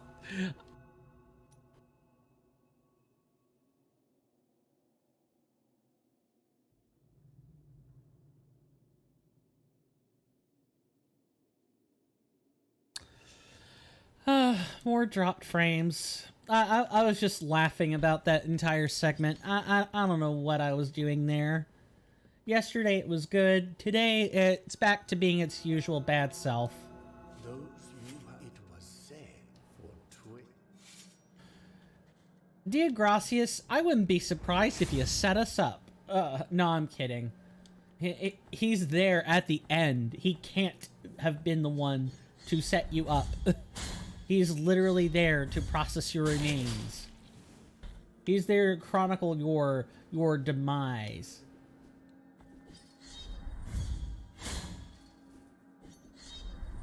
I want to see if I could go through this place without setting off any of the... Oh. Please tell me I went through and actually freed Redempto. I guess we're gonna find out, aren't we, lads and lasses?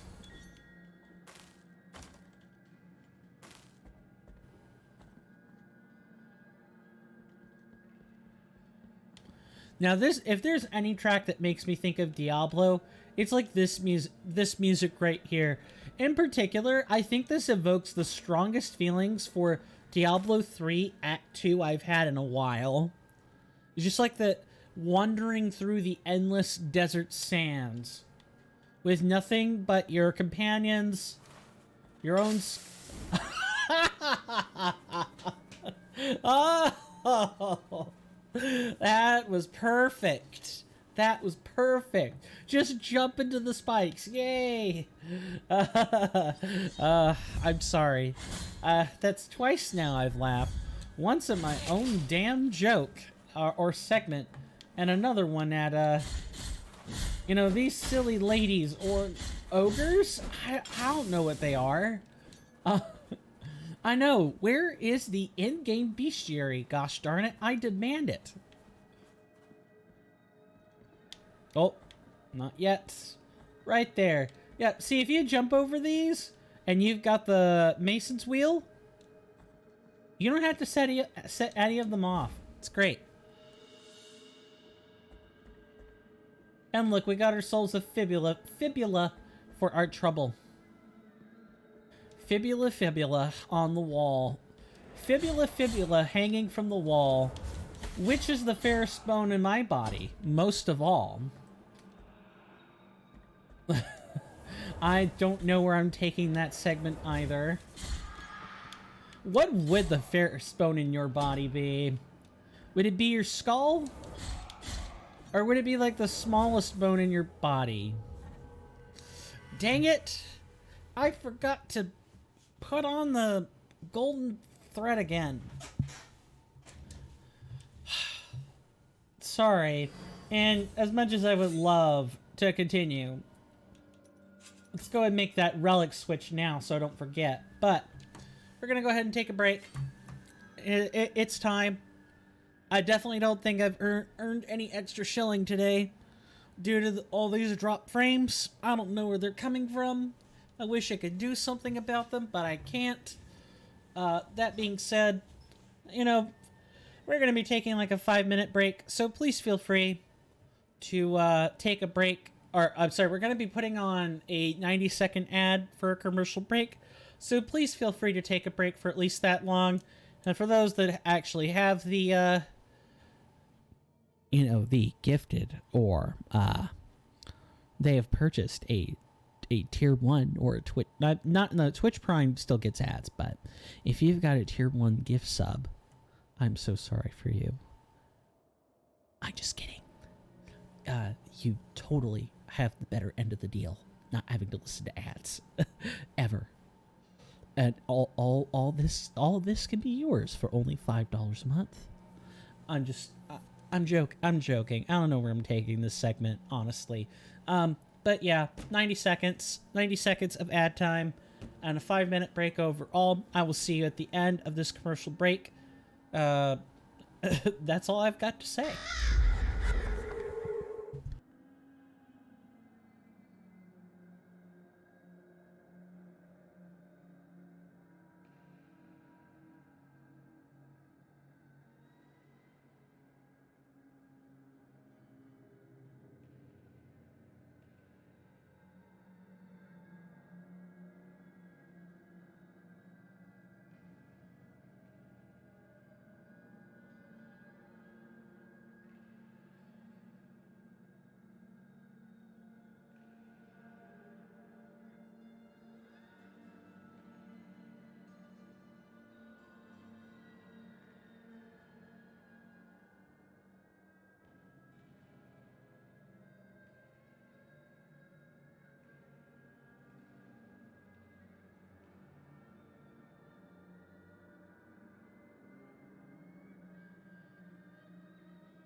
So sorry about that. I had to separate my dogs, so that took a little bit longer than anticipated to correct. It has been corrected. So, everyone enjoy their extended break? I sure hope so. And I was joke shilling, by the way. I know that sounds weird. You know, like, hey, you said you weren't gonna do extra shilling. I did it as a joke. I was being, playful with it. But, I digress. I believe there's no way to avoid that. Yeah, that one is specifically set up so that you can't avoid it. I will take being hit by your body over, anything else.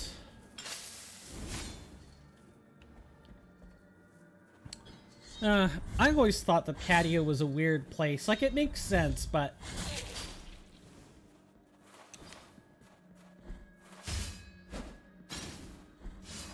Well, like I said, it makes sense as a location, but...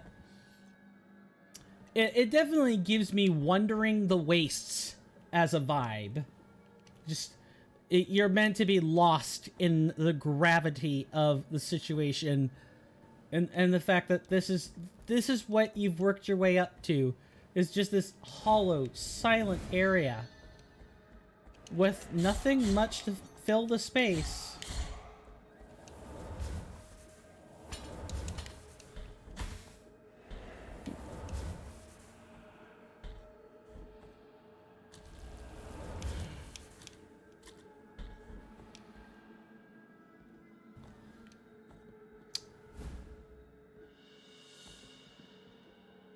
With Blasphemous, I suppose what I could say is I've had my fun. No, I'm kidding. I'm kidding. And I realized how incredibly wrong that just sounded. But you know, it's been great. I don't think I would have had the courage to go back and, you know, play the game on New Game Plus if I weren't doing this on camera, you know? So I suppose I'm just as thankful for you guys when you're here and you're watching the videos and the VODs as I am. Oh, I totally forgot not to do that. That's okay. We can jump that distance. It's just now we're going to be grabbing the ledge instead. Oh, I am just not... so much for keeping these ledges intact.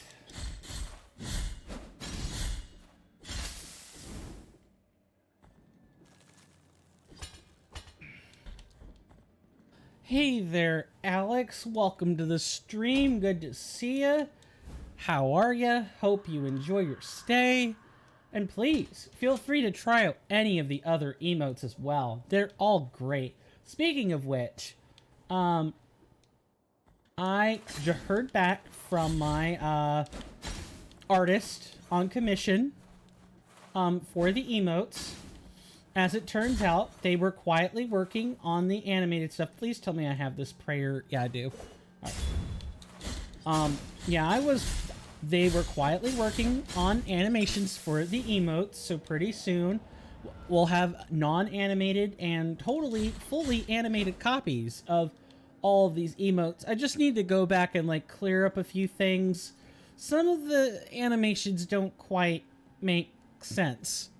But this gives me a good time to do a shout out for the artist. Their screen name is Amelia Harper. They did the 5 emotes, the 5 new fresh emotes that are in the tier 1 subscription tier. So that would be the smile emote. Oh, I don't know what the game was doing there. We're gonna put on that prayer. But yeah, it's great. Pretty soon I'll be replacing the animated, please don't drink that. What are you doing?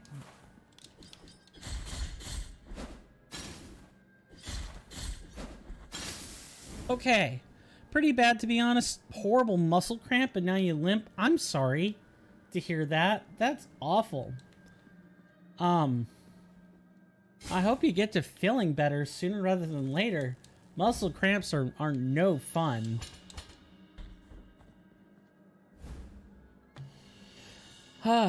Usually the worst I get on those is like Charlie horses and not like a full-on muscle cramp. Or sometimes I'll like overextend my leg. When that happens, God, that hurts. Nope, I totally thought that was gonna be secret. Yeah, that sucks. I'm sorry to hear that happened to you. I'll try to keep it, if you're dealing with a cramp, try to keep it iced. And elevated if possible.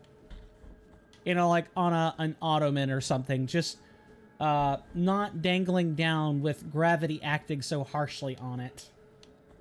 Or like, I guess, to put it more specifically, try to increase the surface area upon which gravity is acting on your legs instead of at the joints. Specifically the joints. Okay, we need to go deal with Redento's stuff real quick. But that shouldn't be too hard. He says as he immediately dies. Oh, you're welcome, Alex. Anytime.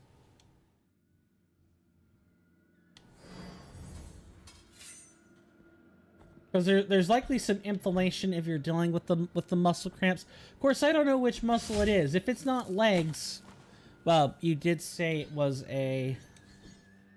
What was it again? You said it was... No, you said you have a horrible muscle cramp. And then you said you limp afterwards.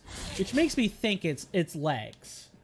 In which case my advice would apply. But if it ain't legs, or your thighs, or even the metatarsals, it is leg. Okay, then yeah, definitely just try not to use it too much. Like the lower muscle of the leg. Oh, so like your calves specifically, like your gastrocnemius muscle, or is it like the lower end of your thigh rather than your calf? Okay, was your calf. Good. I'm glad I got that. I'm not an A&P student, and I'm not someone who's going into traditional medicine, so I am not familiar with all the parts of the body I should be. My portion of like medicine is mainly going to be like small cellular stuff, not bones, muscles, and so on. Like that'll be the stuff I care about, but it's not any less important. I'm just not going to be the person dealing with it. I'm much better at small stuff. Like microscopic stuff, to be specific. Because, boy, are microscopic things really interesting. Hence why I'm going to school to study them. For those who don't know.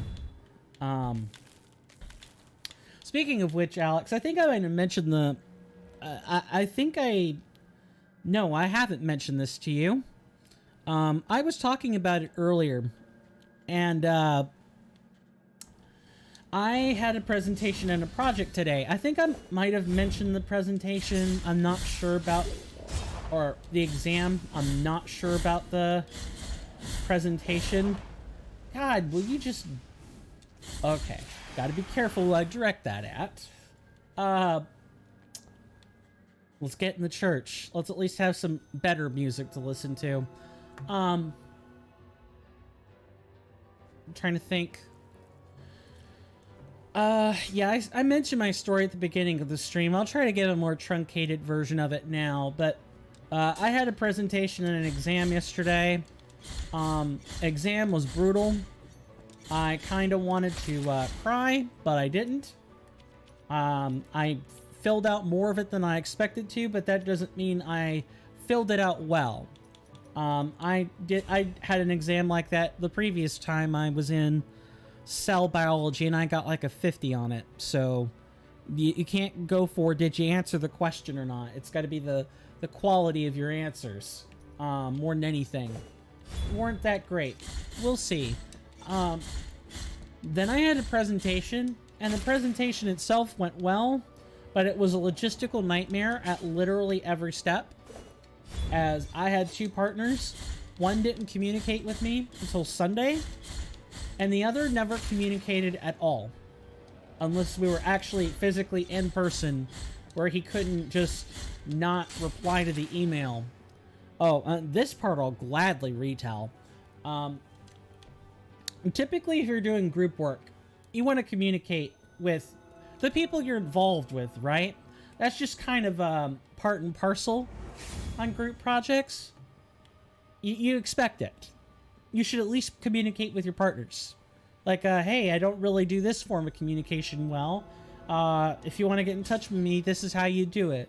Or, I do better when we talk face-to-face. We can arrange a time and place to meet in person, and we can totally discuss stuff then. This guy, this lab partner, did none of that. I didn't hear from him until the day of presentation. Oh. The guy who I didn't hear back from until Sunday was actually fine. He took a long time to work on his stuff, but he made it clear why he took so long on his stuff. Like, he had reasons. This guy that I'm talking about, not the other guy, but this one, did not talk at all, except in person. Yeah, very bad RNG with partners, but at least one of them actually sent me PowerPoint slides to work with. We had to do a visual presentation with live demos and stuff over Archimedes' principle, which more or less states how objects will displace their weight equal to the volume of liquid displaced. It explains why stuff floats. That's what we were doing our presentation on, was the experiment we did with that physical principle. And I had to do 70-ish% of the PowerPoint. I had to provide the skeleton. I had to provide the background. I had to provide the equations, the theory, what we did. Really, honestly, the only thing that the really bad partner I got did was provide photos. But even then, the other partner also took photos, and he just used his. So the only thing this guy I'm talking about did was come in. I showed him what we worked on for the presentation, and he spent an hour before the presentation looking over a specific section, and he still had to look at the board where the PowerPoint was being projected. He still had to do that. It ended up being that portion of the presentation was very bad. Very bad. And you know what the worst part is? The worst part was that the presentation itself went great. I got loads of comments from my instructor about how organized it was. And I really only had small nitpicks from him regarding the presentation, like layout and like the size of text and things. All kind of important stuff in a presentation. So they're important nitpicks, but they're small compared to what he could have nitpicked about.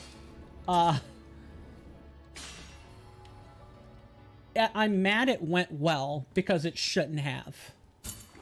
I'm mad it went well because it shouldn't have. I'm not going to look a gift horse in the mouth, but we didn't deserve it. We had a partner who literally didn't pull his weight.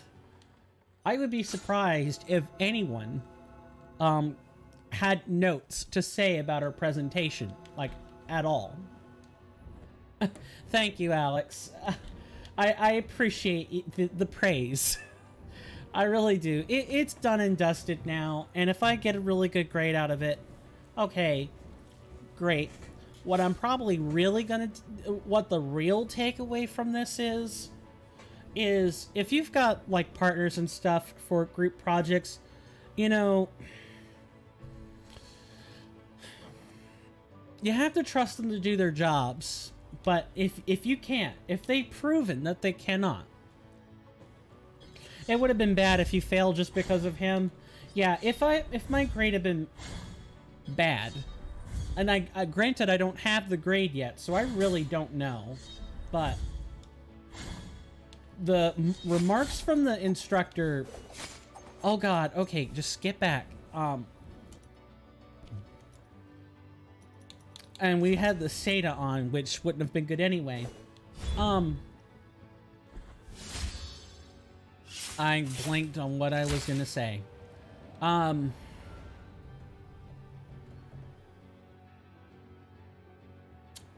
It'll come back to me if it's important. I thank you for that. I'm not repeating the story to look for praise or anything. I just thought you should know. Because you missed that segment. I stated it right at the beginning. Within like the first 10 minutes I started talking about it, and I figured I would talk about it. God, this guy never rests. Okay, so the deal with this hallway. Transitioning topics real quick. The deal with these guys that wield these stained glass daggers, you have to take them out first. If you don't take them out, when you're trying to deal with the archbishops, you're gonna have a bad time. Yeah, when it comes to a group project, there are always gonna be some persons, at least one, that does nothing. And like, that's the thing, right? Is that he was helpful during the actual data collection itself, when he was there. He was helpful in the moment. But when it came time to put our data together, on the actual experiment we did as a project, he was nowhere to be found. He literally came in asking what he could talk about, and I told him, look, you're gonna have to take it up with someone else, with the other guy, because we already split this up amongst ourselves. And I suppose that gets me back to my, not the statement I was gonna say, but like the original conclusion is I have half a mind to like email that guy, the one that actually worked with me, and ask, you know, hey, you want to be partners for the next one? And just kind of cut out the other guy if we can, because that was a train wreck. And I think the only reason it went well is because I did more talking than either of them put together. I knew what I was talking about, and more than anything, I was able to delegate the work. A group project can be either fun with the right people or frustrating with the wrong ones. And look, I'm not trying to say I'm better than other people. I can struggle with motivation sometimes. Like, I might not always meet a deadline, and that could be just as frustrating for someone else. But the thing is, I get all business mode when I'm in group projects, because I know we have to get stuff done. We can't just wait around for, you know, the work, the effort, the results to fall into our lap. We have to do it. We have to put the project together ourselves. We have to get ready to talk about it ourselves. We have to understand it ourselves. You have to put in the work with a project like that, with a presentation, or it's not going to be very good.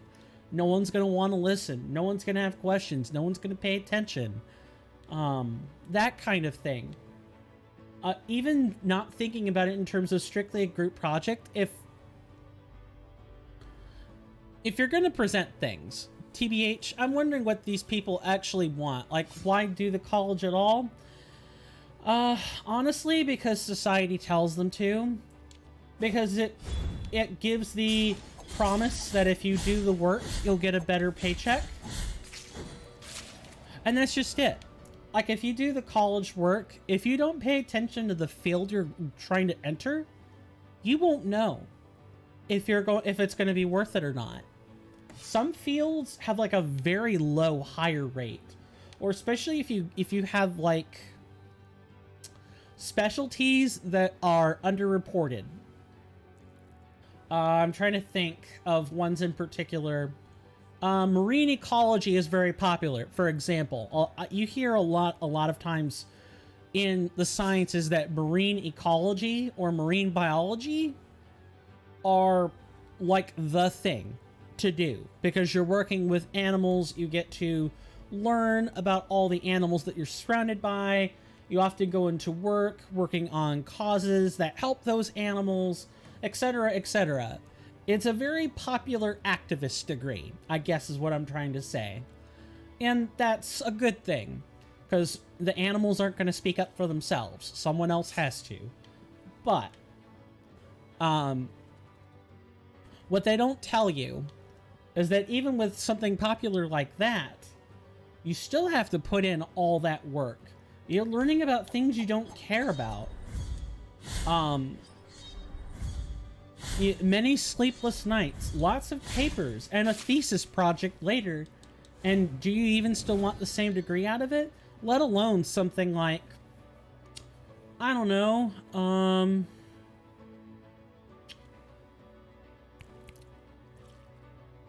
bioinformatics. Like someone who gets their degrees in biology and computer science, and the field they're going into is the equivalent of punching things in at a computer screen, like punching in data and entries. Even if you're doing something like that, you're still gonna have to like do the work. There's no getting around it. It's their money. People want to waste it by, failing on their own. That's great. Group projects hurt other people when there are people like who you describe in that system. And really it comes back to society placing a huge importance on education, and because they place such a huge importance on education, the system figures it can make money out of that. They can turn the requirement of education into a real business, into money, which is predatory when you think about it, but everyone's got to make money. There are always going to be predatory systems in a capitalist or market-based society. You're always going to have that. It's always going to be there. The alternative is the government being in charge. We're getting on a different topic now. I mean, if you want a degree just for the sake of having it, try something easier. The subject you are studying sounds like it's a horrible one to learn, especially if you're not interested in it. For me, I know that I am setting myself up for the long road. My field of study eventually wants to involve biodefense. And that means spending a lot of time in medicine and a lot of time in the hard biological sciences and the organic chemistries. It's very theoretical stuff. I know what I signed up for, so I'm willing to put in the work. Even if I stumble and fall, I at least understand that. And I understand that there will be group projects along the way that will test my patience. Not talking about you, talking about people that want a degree just for the sake of it. Well, I suppose that's kind of what I'm playing at with that sentence, is that there are people who are listening to the government, listening to the professionals that say, yeah, get a college degree. You'll make 3 or 4 times more money than like a person who gets their GED. And that person who gets a GED in turn gets like 1.5 times more money, statistically speaking, compared to someone who just drops out of high school. It's that sort of sale I'm talking about, where people are being encouraged to do something they might not be interested in the long term. They're encouraged to spend their money on something they aren't interested in. you're also going to hate your life about 4 times more. Ain't that the truth? Because you're surrounded by people that may not want to be there. Granted, do I have the best outlook for college? No. But I don't know if I enjoy my time there. I enjoy learning. But you could do that at a college or by yourself. Really, I treat college like a job. If you're signing away your life to study, you should at least give it the seriousness it deserves. It should be worth that to you. If what you want to do requires that you get a higher level education to deal with it, then the correct thing to do is take it seriously, or change what you want to do, like adapt to your lack of interest. But you're always going to have people who follow the herd, the crowd, people who follow the it thing, trend chasers, and money chasers, which some people would probably argue I'm doing. But the field of biodefense is just it can be a very lucrative job. You are quite literally dealing with threats to the entirety of human society on your hands, and that is worth a lot of money. And the money generally increases as the amount of knowledge required for the job or field also increases. Those are just statistical facts, by the way. You can look at well, I should say some countries would probably buck that, but on average, more technical jobs that require a higher degree of theoretical knowledge tend to get more money than those that don't.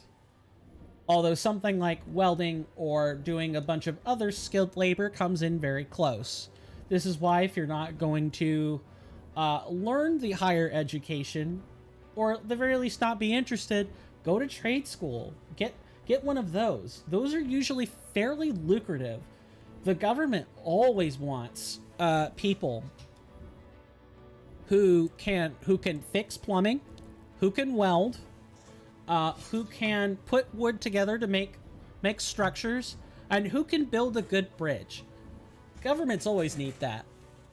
For me, having to learn something I'm not interested in, it's torture. That's why you had a very hard time at school? Yeah. Yeah, I totally get that. Anyways, still, how are you supposed to do your job if you graduated without learning anything? Do you mean that, like in terms of high school, like primary ed? Or are you talking about college? I just want to make sure I understand where our conversation's going. Also, I'm gonna college. If you graduated without learning anything, I don't know. Although, really, the going theory is that the colleges are there to, teach you how to think, and it's going to be the companies that tell you what you need to know.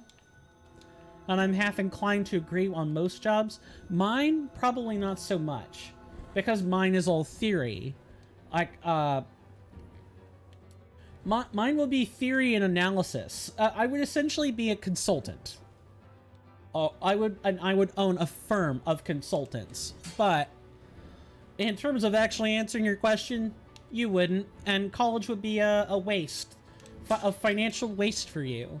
Well, I mean, like, collective you, not you in particular.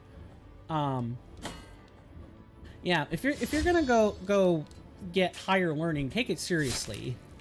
And you're probably gonna be asked to do things you don't want to do. That's life. Yeah, it can suck, and it's okay. It's perfectly okay to say it sucks. But when you're done saying it sucks, you gotta move on and just pull on your big human britches and do it. Because the world ain't gonna give you the chance to bow out. It isn't always going to offer an alternative. That's life. Life isn't fair, and people have to learn that. It's nice to work toward fairness in a human society, but you can't always do that. People have to learn to accept hard conditions sometimes. Well, I heard that even if you have your dream job 30% of the time, you're still gonna hate it.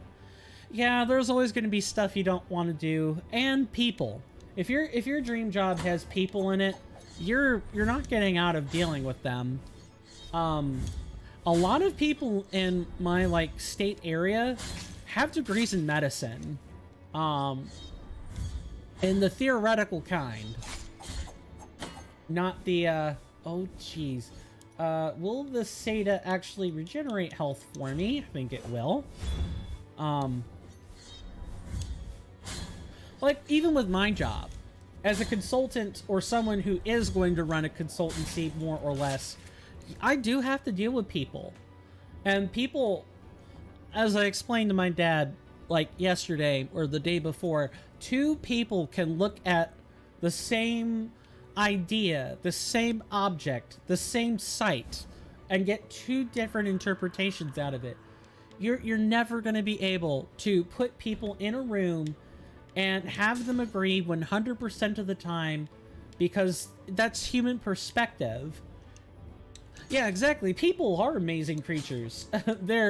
They might be amazingly awful sometimes, but they are also pretty impressive. It's good that you can stick two humans in a room and get two completely different answers. That's incredibly useful. Imagine if we thought like ants or bees.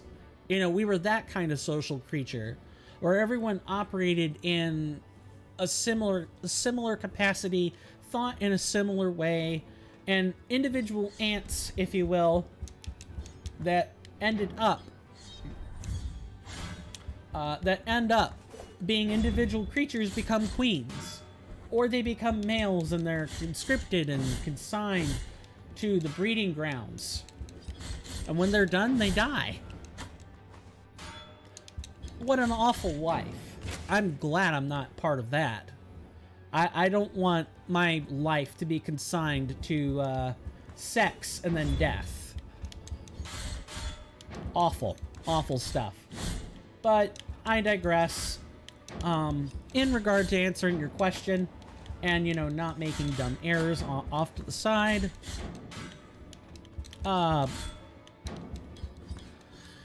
even in scenarios where you don't have to deal with people, I suppose you will always have to find things. You will always find things you don't want to do. You just have to suck it up and do it. Especially if they're important. What if you're a farmer and you hate gardening? How unfortunate would that be? Yeah, that's only like half of your required input to live on a farm is plants. You can't be just a meat farm.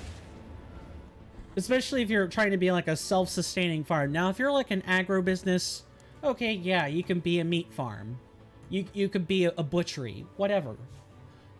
You don't have to deal with the aspects of that you don't want to. But if we're talking like holistic business models, then at some point you're going to have to do things you don't want to do. That's life. As I've said many times on this channel, and I will continue to say again, as a philosopher myself, there will always be unfair things in life that you will be forced to deal with. Life might be balanced, but it isn't always kind. Life's not always kind. If it were, then I think we'd be in heaven, wouldn't we? We would be in places where we wouldn't have to work. We would only create things we're interested in. We would only meet people we wanted to meet, and there wouldn't be any crime. It would be utopic and utterly perfect, but it's not. Real life isn't that way. And to be honest, I would find it boring if it were. I mean, it would feel good if it were perfect. I don't want that to be misconstrued. A life without crime? Sign me up. A life without needlessly endless wars, constant political intrigue, and the mere follies of you know, human error in front of our face every single day? Sign me up. but we just can't have a world with those things. For that to exist, we would have to be somewhere else, and humans would have to be voided of their free will in some capacity or another. And I think that would be a particularly degrading existence. Because free will also includes the things you want to do, and not just the things that you're doing because you have to, or... free will includes the good, altruistic acts, and not just, you know, people committing crimes because they can. People being depraved monsters because they can. Do you think we have free will? I choose to believe we do. There's a lot of people in some science that says we don't. That we're just creatures responding to stimuli, but I can literally use that definition for anything. Every creature responds to stimuli. We as human beings, we seek it. We create it for ourselves if it's not there. And as a social species, we seek each other out. We don't just... I suppose back in early, like, prehistoric times, if you think about it, you're the product of your internal factors and external factors. Right. Remember that whole, you can't put two humans in a room without getting a different perspective. Like, the perspective and the way of thinking and someone's personality are internal factors. Although personality can be definitely influenced by the external ones. But personality is not exclusively external or internal, excuse me. Kind of flits between the two worlds. Humans are very much a product of their nurture. There's no doubt about that. But to say that we are only products of our...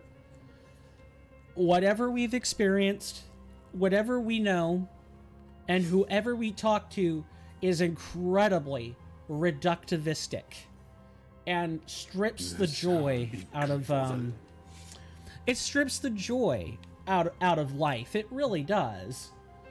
Because now you're thinking, well, what is my life except the sum of all these interactions? That's degrading. It renders one inhuman. Whether we want to argue, you know, that's free will or not, okay, I guess. Of course, I like it in simple terms best. We exist, therefore we are. And if we are, then we have free will. Plus, it's maddening to think about. No one wants to have their decision-making faculties challenged because they're being reduced to a sum of physiological and chemical interactions between oneself, the environment, and other human beings. Like, that's ultimately what that language does, and I'm not saying you're at fault for saying it. Not at all. I've heard it many times, coming out of my friends' mouths. Other people my age or younger. Like, it just... how do I word it? It's a hopeless statement. And if you spend your life thinking about such hopeless statements, where you're reducing yourself to chemical reactions and psychology, then your life will be very unfulfilling. Because that's all you'll ever think about, is what are you the net sum of? At least that's my opinion on it. I'm not going to say my opinion is right, nor am I going to say it's wrong. You can choose to do something based on these factors and on the information you have about something, so always choose the best thing for you, using the information you have. So the idea you can choose what you want is an illusion. Yes, but all the other animals in the world do this. Everything in life is optimized. Your body does not go through reactions that are wasteful. There's a reason why certain plants grow in certain regions, for example. Plants are broken up into 3 distinct groups: C3 plants, C4 plants, canned plants. You know, and the distinction between all of those is how they deal with photo respiration, which is what happens when, as a plant is undergoing photosynthesis, oxygen gets involved and binds to the, specifically, it binds to the ribulose bisphosphate. It's one of the molecules in that pathway. It binds to the enzyme that catalyzes the transformation from ribulose bisphosphate, and normally it's part of a cycle and it cycles back to the first molecule in the pathway. But when oxygen gets involved, it can produce something called phosphoglycolate, which is very dangerous. Very dangerous to the plant because it makes them undergo photorespiration, and instead of building glucose, it's using it up. Life is optimized. Plants grow in places where they can survive. And I'm using they in the people sense. Obviously, plants are animated. And my whole point in bringing that up is to say everything in life is optimized.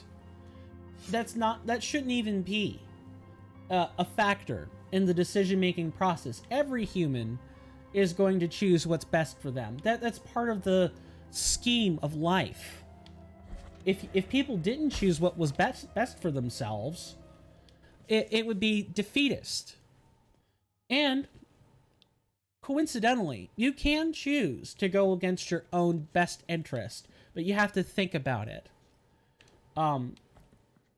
There are moments in history. I wish I could point any of them out, but I know there are definitely moments in history where people have gone against their better judgment and either did things people wanted or made an unpopular decision that turned out to be the right one. In the name of the collective best interest. Sorry for the lack of music. This room just consequently doesn't have any for whatever reason. Yes, but you'll choose to go against your best interest because of some external and external factors? Sure. That much is true. But that only goes back to what I said before. It reduces it to you're reduced to your reactions. Your reactions and the environment.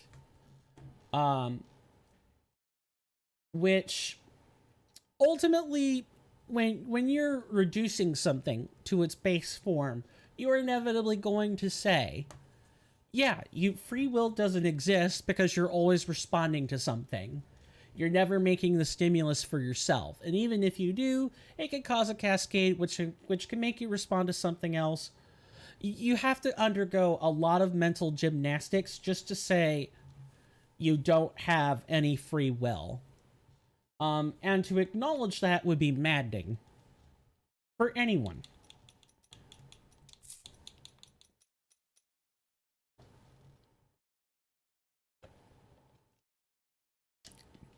Perhaps you're right, and you don't have free will, we don't have free will. But even if you were, what would we do with that information? There's nothing we can do with that information. It might help psychological textbooks. It might help some interesting interactions in sociological settings where people are involved in large groups and power structures are being analyzed. But outside of that, what would the average person do with that information? It might drive some people insane. It's easier to say that people have free will than, I guess, to acknowledge that there might perhaps not be some free will. I'm probably on the fence about it. If I'm being totally honest, I would like to think that there's free will, because that means we're responsible for our own decision making. And I suppose it's something else I should have brought up is if we reduce it to such a level where we are the net sum of our internal and external reactions, it removes it has the potential to remove some of the ownership for the things that people say and do, because people will just say, well, I'm the sum of my reactions and you reacted to me, so I reacted to you. People are going to be stupid with it, is I guess the point I want to make.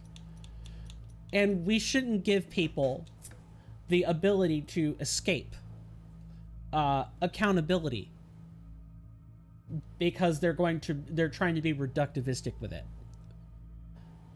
I don't find a good argument to believe we have it. Yeah, that, as Thomas Aquinas would say, you know, to those that believe, no explanation is necessary. To those that don't, no explanation is possible. You'll either find what you agree with, or you won't. You'll find that you either agree with the notion of that we have free will, or you don't. Both of which are okay. I'm not estranged from any of my friends because they think they don't have free will. I control my interactions like they control theirs. People still have to have personal responsibility either way.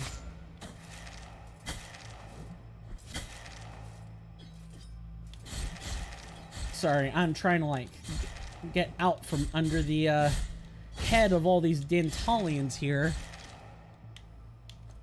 Please tell... Yeah, I did make the switch. Good. What other arguments? Yeah, I as much as I keep trying to, like, bounce back, I really ultimately think in the end you have to come to a decision about that for yourself. It's up to individual people to decide what they do with the fact that they lack free will. Like, how do you handle that as a person?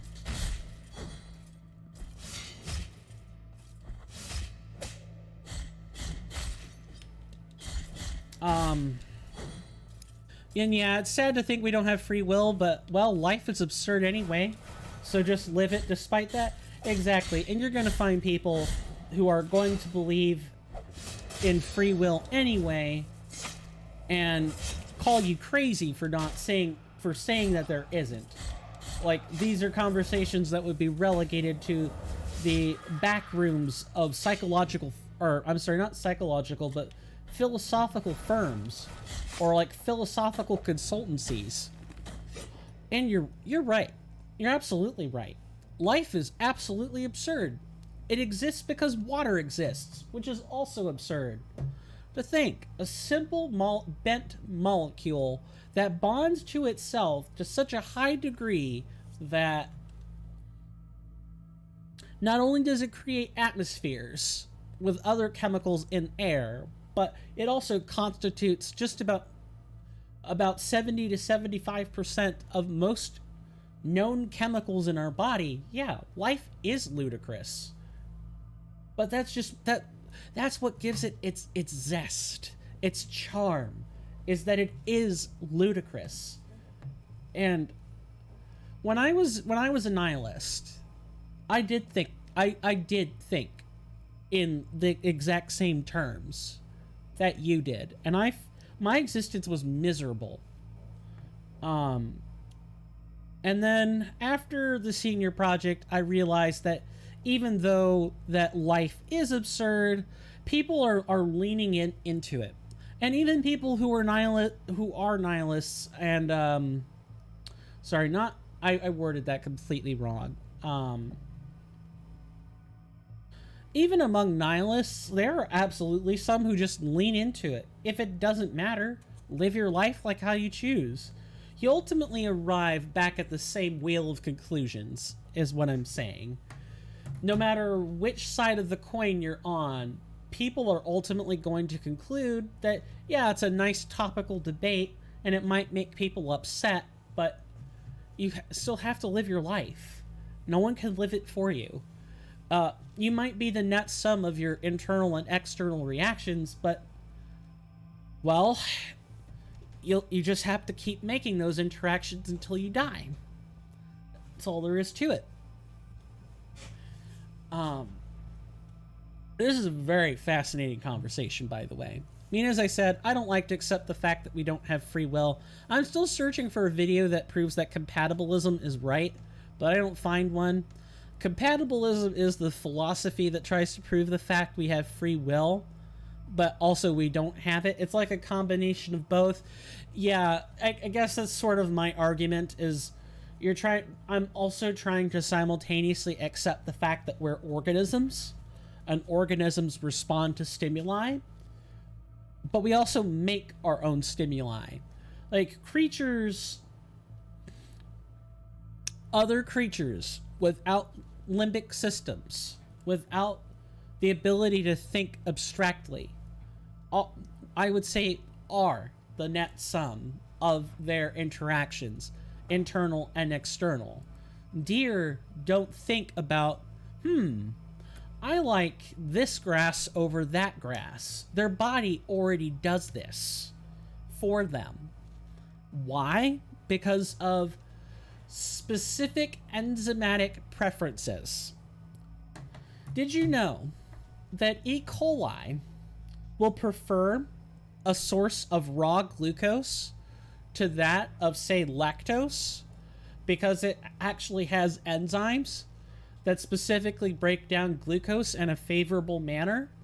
Whereas if you try to give it lactose, it'll only take the lactose once the glucose is all gone, and it has no choice but to engage in the chemical pathway that'll result in lactose becoming sugar. That selection preference is well documented in biology, and it explains why people prefer food, because people will go toward the food that they can break down easiest and has the strongest resonance with their body in terms of how it tastes, how it smells, etc., etc. Well, yeah, but aren't all the stimuli influenced by external factors?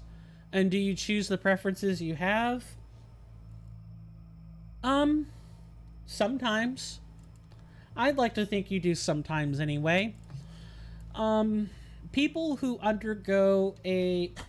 Sorry, I'm trying to I should also be playing the game. And switching to a prayer that would be helpful here. I'm also trying to and I'm dead. It's okay. We could continue the discussion now.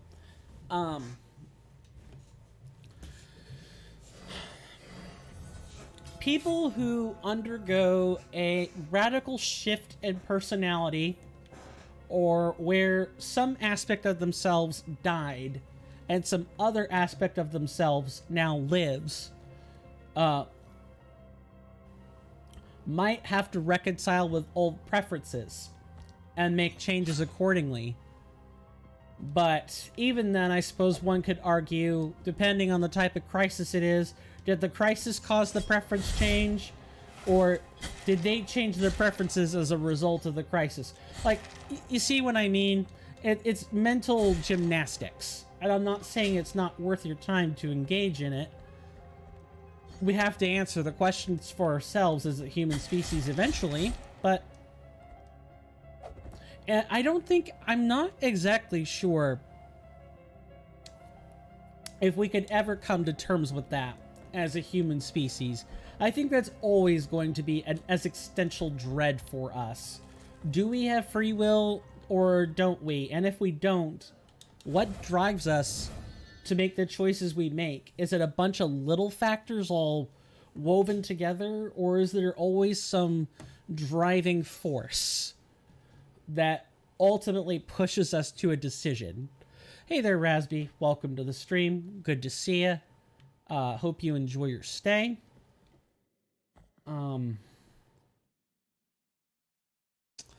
Geez, I'm overdue for a break.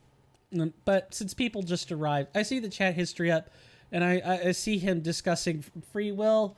Yep, we sure did. We sure did discuss that.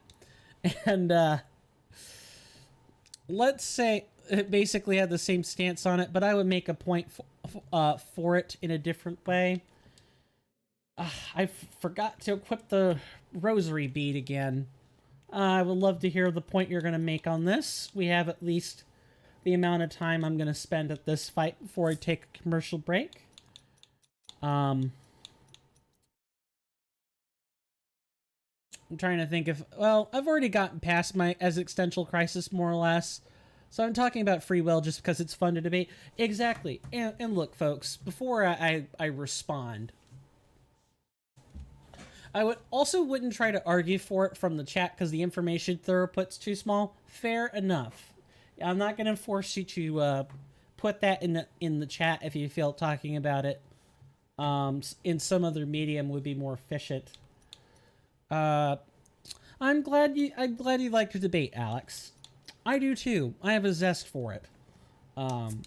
It taxes my parents greatly. It even taxes my sibling greatly. I'm the person who could sit and talk with someone over a variety of issues for multiple hours. I love doing that. I love people. I seek people. That's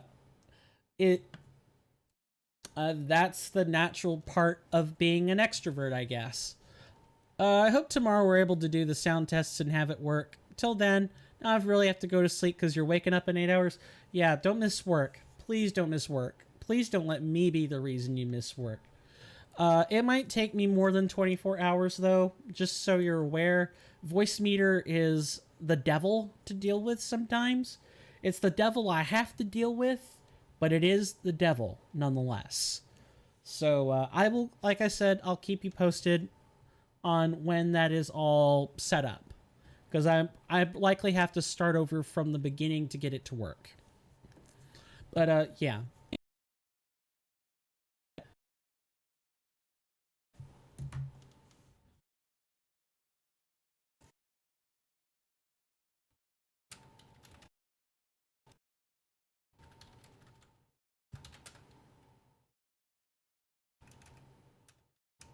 Okay, it looks like we're back. Yeah, the issue is, so I know some stuff. I also have a friend who's an audio expert. That's good. That's good. I've been looking for one of those. Likely someone who's going to have to sit down with screen share and really just kind of help me out. But I'm determined to try to do stuff first, if I can. Granted, I've got most of it to work. It's just Discord's that's being screwy, which is why I haven't really brought anyone on for live commentary or stuff like that. I want to, but it takes Discord acting right and not being echoey or stupid. Putting on a different rosary bead here. One is this one. Just making sure I haven't missed chat somewhere. Yeah, if I need something, I'll definitely reach out to you about it. Because I don't want to sit in silence on this. Working out the audio can only help me and you guys in terms of stream quality. I have to go through a process on this. I have to try to solve the problem for myself. Because it's worth doing. If I know how to solve it myself, I can do it myself the next time something is screwy. I'll be self-sufficient, let's say. And I highly value my self-sufficiency. But that being said, yeah, please don't miss work because I'm gabbing at you. We can always talk later. And I hope you have good sleep more than anything. It sucks to go to work and not have good sleep. I kind of know what that's like from personal experience. Maybe not in terms of work, but I often had to do stuff for the FCCLA, wasn't it? Nice. I drove right into that. The FCCLA is a club, basically. It's like a youth-focused club. And One time, I had to put together a presentation, and because of the way things worked out in my life, I had to spend 32 hours awake. 33, now that I think about it. 33 hours moving around furniture in my house so that I could have pictures of my house to talk about. Because the presentation was how best one should decorate for their house. It was a club activity that was also bundled into my not home ec. It was bundled into my interior design class. The instructor for that course was also the head of the FCCLA, so you could bet your bottom dollar that in the high school we most certainly had that as part of our grade.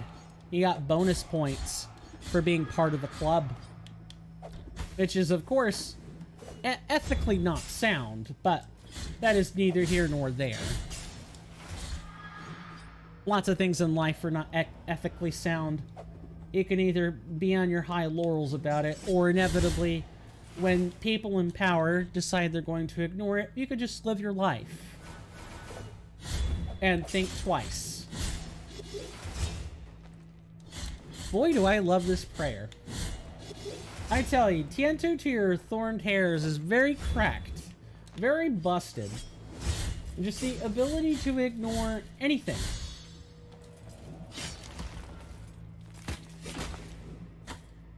Nice. I got rammed by Flamin'. Oh, I need to be careful and stop being so silly.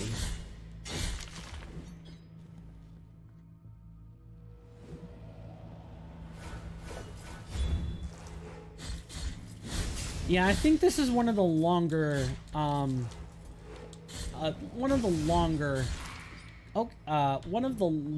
gauntlets, I want to say.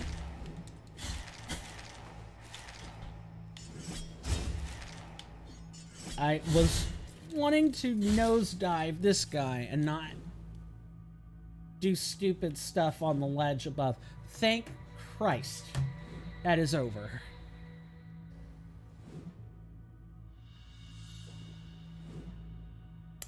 $27K, 2 quicksilver later, and we will have more flasks than we could hope to dream of.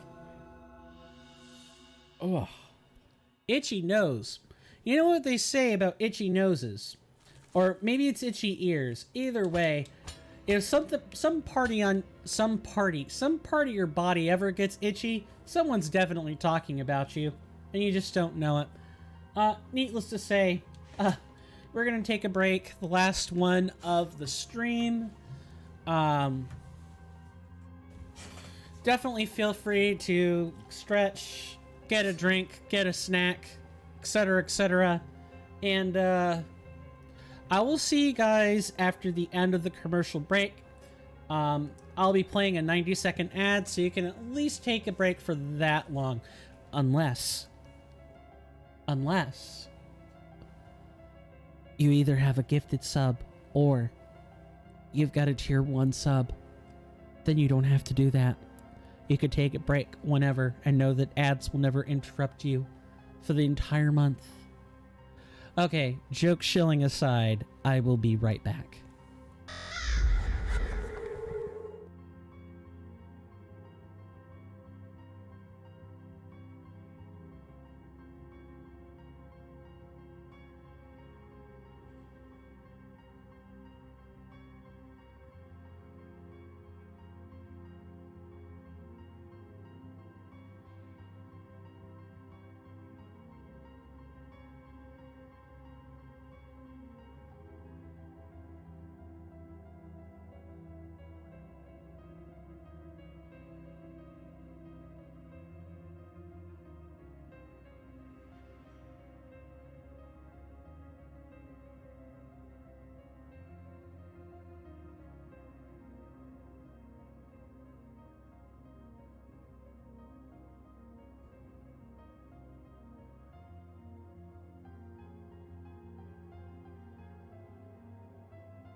Goodness, I hope I wasn't gone that long.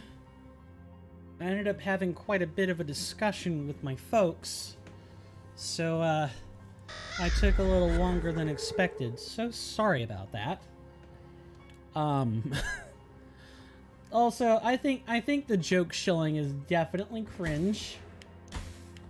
Well, at least partially cringe anyway. I don't know. I feel like I definitely could pull it off if I know what I'm doing. Unfortunately, I don't. So maybe don't do that. I don't know. Has anyone else experienced death? No. Has anyone else experienced other forms of joke shilling before? Or I guess maybe the power shill, where it's like hey you watching, you know, if you do this one simple trick, you will be able to enjoy your streams or your entertainment this much more. Nah, I know people don't like ads and people don't have any money to spend, but I'm sitting here on my soapbox doing it anyway. Because at least part of this is a hustle. At least part of this is a hustle. It would definitely be nice if it were lucrative. But I do this mainly for a hobby. Don't have to worry about that. I'll stream even if I make no money forever. But boy, would it be nice if this actually turned into something. Granted, I have to put a lot more effort in. Holy crap, are those books? Please tell me I did not just lose a whole bunch of tears. I don't think so. I think it was up there earlier. I think we just got it back and then I immediately died.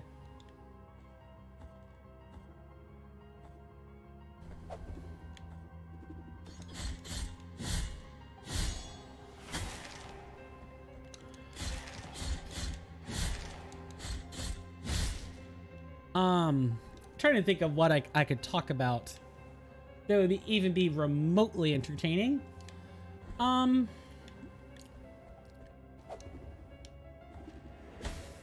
Obviously not whatever this situation is. Yeah, these librarians really do mean business, and those books hit hella hard. Take your head off your shoulder. Sir, please remove your skull. Thanks, Hardlick Joe. Your Yugi Poop Gulag was really quite something. That segment about the removing your skull was just chef's kiss. So good. I don't know. I guess I could talk about like my YouTube watch habits and maybe give people some better sense of who I am as a person. So I watch a ton of stuff, mostly in the gaming world.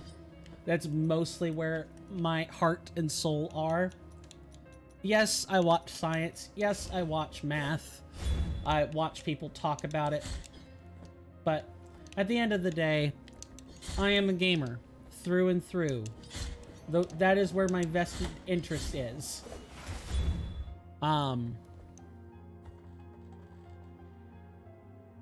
Right, we need to move this lever, and I can't even believe I just wasted one flask and a whole lot of extra time.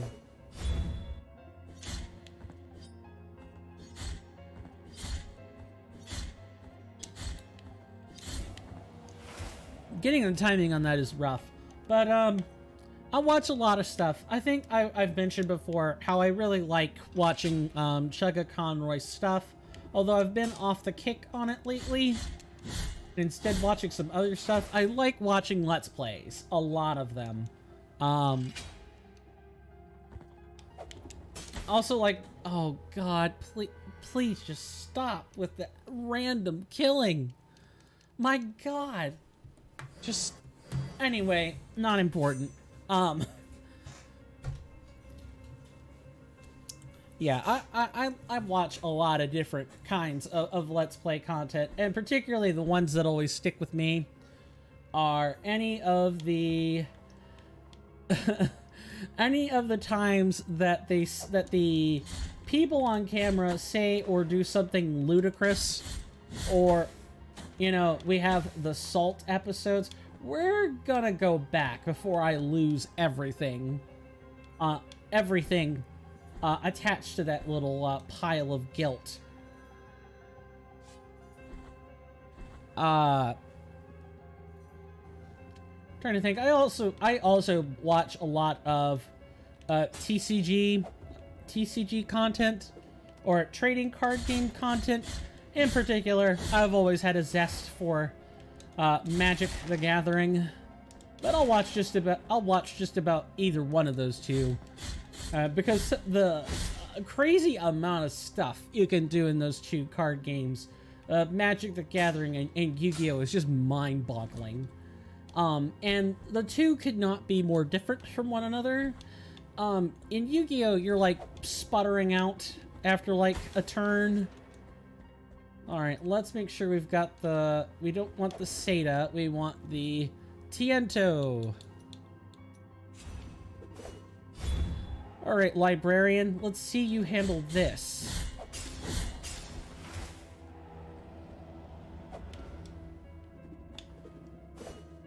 Yeah, I'm taking no chances with you.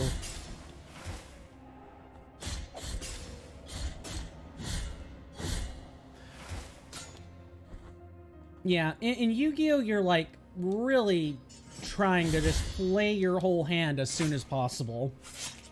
Whereas in Magic the Gathering, ideally you want to go about 5 or 6 turns of gameplay. A good match has a good amount of back and forth.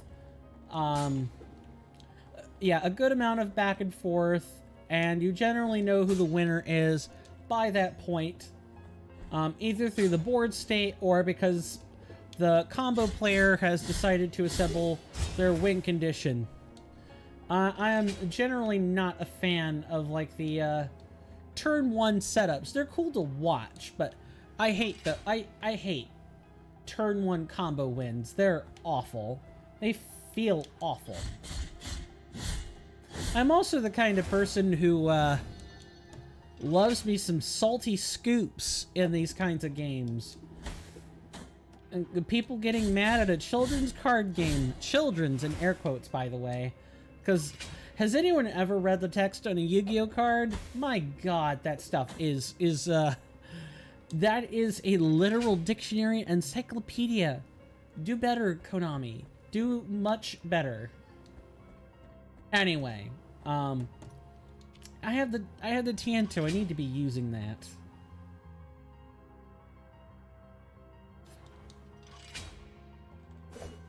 Not this time, Hyper Librarian. I don't know. Yeah, I like that stuff in general.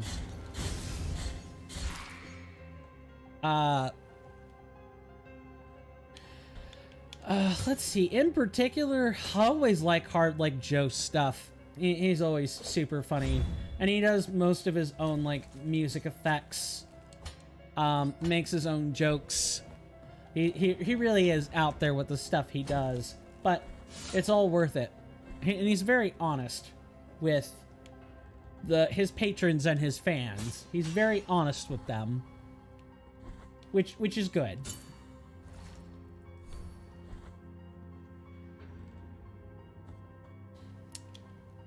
Yeah, I know. I'm kind of boorish in that way. I do also like. I generally liked Nile Red's content before he started going off the deep end with stuff he could make. You don't make stink chemical that's strong enough to have people evacuate a town. You don't do that. That gives scientists a bad name.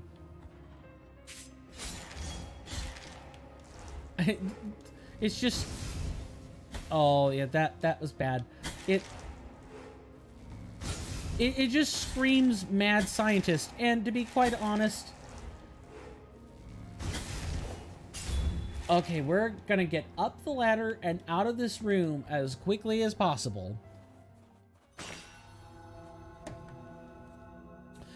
If I were being honest, if I were like the materials scientist of biodefense specialists, my job would be to take people, like the person who is responsible for the channel Nile Red, take them out to the shed, never to return. Or maybe not take them out to the shed, not literally, but, you know, make sure they don't do that anymore. That would be my job. Just like I want to have the job where my whole prospect of that job is to say, no, you can't make that dangerous bioweapon. And if you do, we have defenses set up for that stuff.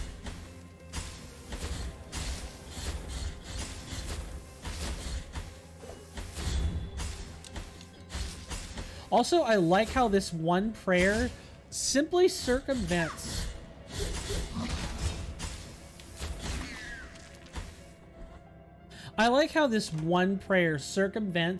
the need for the Lung of Dolphos.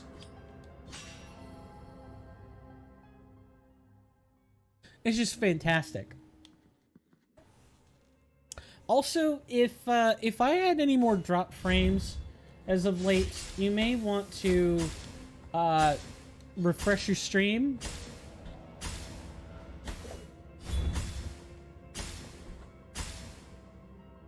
That's really freaking cool, actually. I thought the prayer would not have mitigated that, but it did. It absolutely did. Stellar. I should have. Tiento is cracked. If you didn't think it was cracked before, because oh man, you still have to navigate the hazards the way that the good devs intended. No, you don't. Not whatsoever.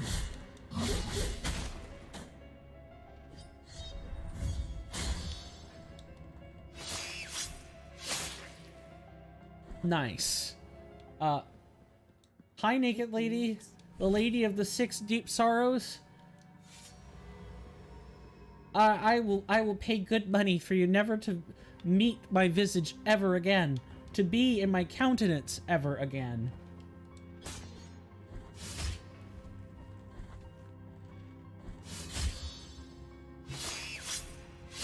Just beautiful gameplay.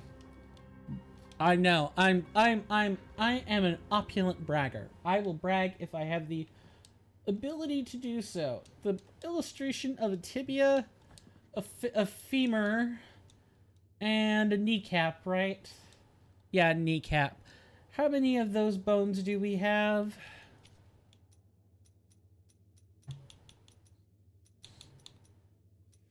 The tibia. Got the fibula, right? Tibia? No, it's a femur. A femur. Metacarpus. That's a finger. Metatarsus, that be toe. Can we play Name Your Bone, the game, the movie, the motion sequel? You know, the pisiform, which is not the, pisiform, I think, is like in your wrist. Anatomy lessons from Blasphemous. This game will make you think about a few bones. That is for certain. I guess you could say it'll throw you a bone. Okay, I was definitely going too far with that one. That was bad, and I should feel bad. Okay, we're missing 2 of the bones. That's what I thought would have happened. Yeah, I'm surprised they... I mean, it's fitting that they chose bones, because this game is already pretty ghastly in terms of what it talks about and what it displays on the screen, but, you know, collecting bone badunts. Which emote was this? It's the, smile one. Yeah, badunts. Indeed.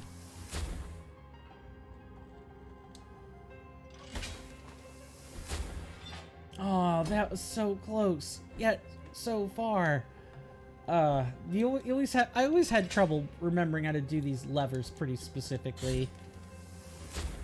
I believe what you want to do is like catch it on the... Nah, you can't really do that. You gotta sync them up and then desync them. This lever puzzle was always one of the more complicated ones to do.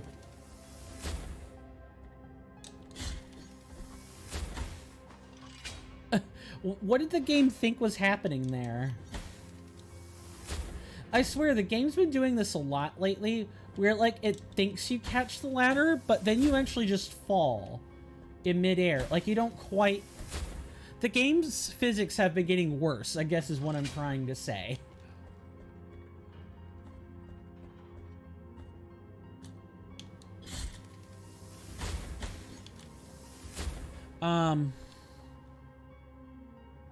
I guess before I forget, I do want to thank people so much for, you know, stopping by and talking and debates and stuff. I really do want to thank people for that. Because that makes the streaming easier. It really does. I wish I could describe what it is like to talk to yourself all the time. I'll do it. I have no problem doing it. I signed up to do that. But it's always easier when you have moments to share with another person. Always. Well, I should say that, because I am an extrovert in a sea of introverts. But I myself, as an extrovert, find the company much easier. It makes the process of finding 50 things to talk about easier, because instead of me finding 50 things to do, we are finding, you know, 25 things, different things, but still things to talk about together. It's that whole communalism thing. All right, let's we need to figure out how exactly we're doing this lever.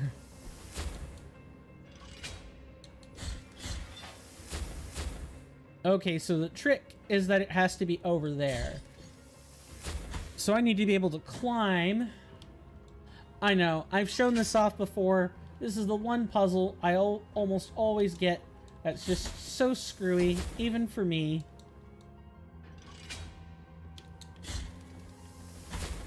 This is why I recommend the wiki, kids. Speaking of wiki, this command should work. If we type in !pwiki. Yep. If you want a good reference for the puzzles, and you're struggling with puzzles, go check the wiki. It is literally designed to help you. There's only like one real problem with the wiki, and it's not the base game's material. So if your question's about the base game, it's got you covered. If it's got stuff about Stir of Dawn, if that's what your concerns are, it's got you covered. The, you know, Wounds of Eventide, that's going to be where your problem is. It knows some of the stuff, and I'm quite sure it's been undergoing renovation, but either people at that wiki have been busy, or something else has happened, because other than, like, the ending of the game and, maybe Isadora, like, the other boss isn't that well like, the bosses are documented, but the places don't have maps. You'd have to use, like, a map genie for that.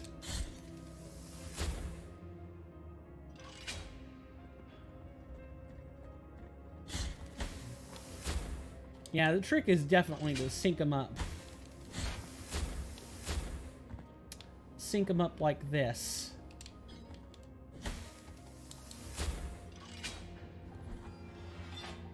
No! I was so close. Well, I'm gonna keep us moving. I don't want to waste time. Really, what's gonna be up there should just be a bunch of Tears of Atonement. And as I've already mentioned multiple times, I'm more than happy to do stuff off camera. Especially as this is the final playthrough. And, in the final playthrough, really what I want you guys to see is the single interaction and the completion of the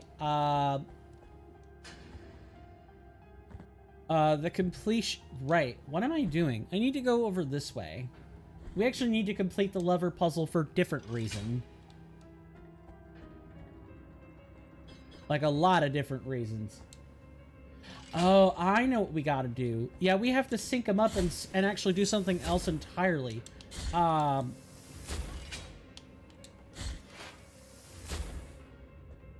What was I saying? I've completely forgotten. No, it's not what I wanted to do. Wrong lever. Where's that scene from The Emperor's New Groove? I need that scene. I'm supposed to make my point short and kind of truncate that portion of the conversation. Oh, we got the phalanx, but we don't need that. And here you are, Diosdado. Diosdado, but you have we are in the library of denied words. All that accompanies. See, he calls it the library of denied words. Everyone else calls it the library of negated words. Which is it, Keykeeper? What's your step? Okay, I'm trying to remember. Your step is these halls can be deceptive. Yes, that's right. Okay, and then he goes back to his initial position. And we have to go talk to him again.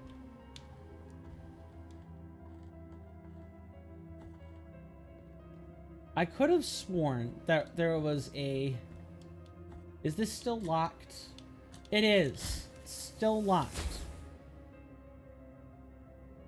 Do we have the way back up?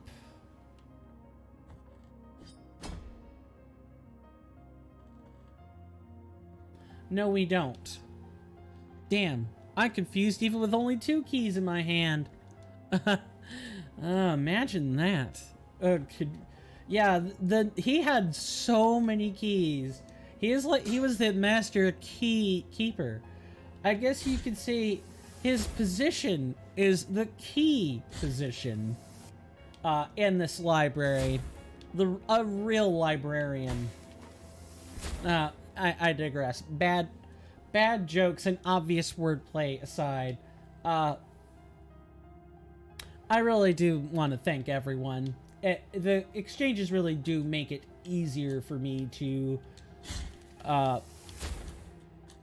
do this.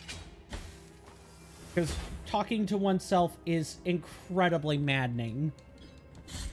I can do it. Hell, I talk to myself out loud. I have conversations with myself all the time. I'm trying to keep things straight in my head. I say it out loud. I dump the information so I don't have to continually cycle through it in my head. It's easier that way. But I try not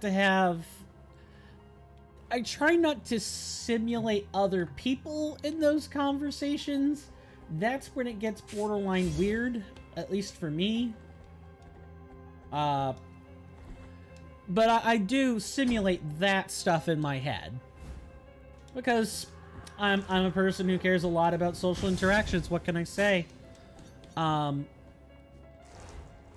Being able to walk through the interactions in my head has saved me from just lashing out at either my sibling or my family or, a random person at school or during the times I interned, a random person it keeps me from lashing out at people.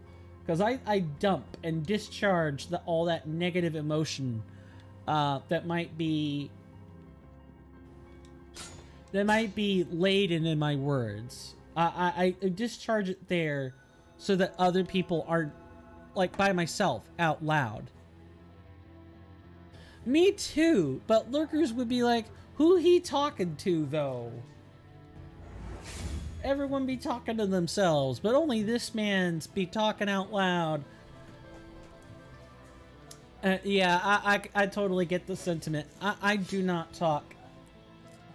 I do not talk out loud to myself if I know other people are present. Only when I'm by myself do I do that. I used to keep a journal, but I find that, like, with journals and diaries, one, people can just read it if they want.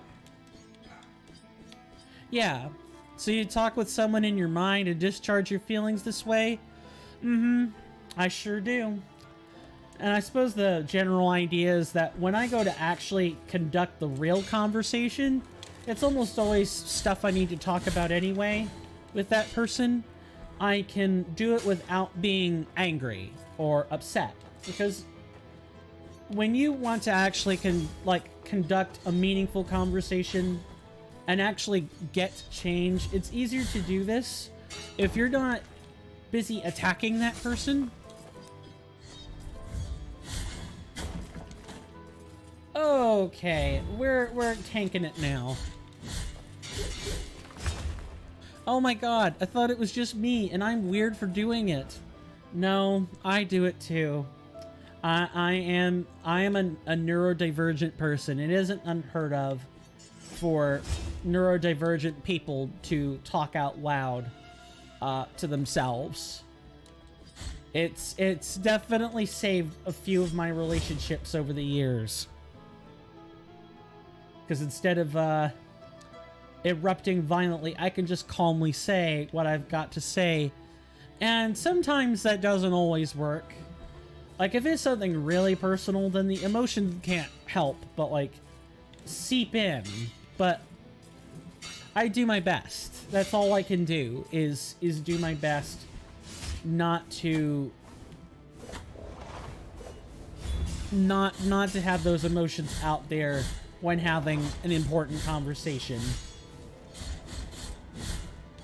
Makes me feel, or not makes me feel, but definitely to other people, when I go to have the real conversation, I get accused of being too clinical with it. And then for those that aren't the object of the conversation, I have to explain, look, it's either clinical or violently angry. Clinical or violently angry. I think people would choose clinical every day of the week. Although, with the world state we're in today, I'm actually not so sure. Then again, even discounting the world state, you know, sometimes people are forged through the heat of battle. People find out where their convictions are in strife. Not only do people find out where their convictions are in strife, but sometimes it's the best way to sharpen those convictions is through strife and battle. And by battle, I mean in the metaphorical sense, not necessarily, you know, actually going toe-to-toe with your fellow brethren, your fellow human being. You really don't want to do that. That makes 2 of the required bones.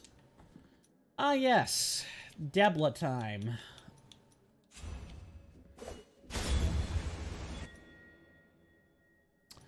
We don't have to collect these, by the way. We've already collected them the first time. There's no reason to collect them now.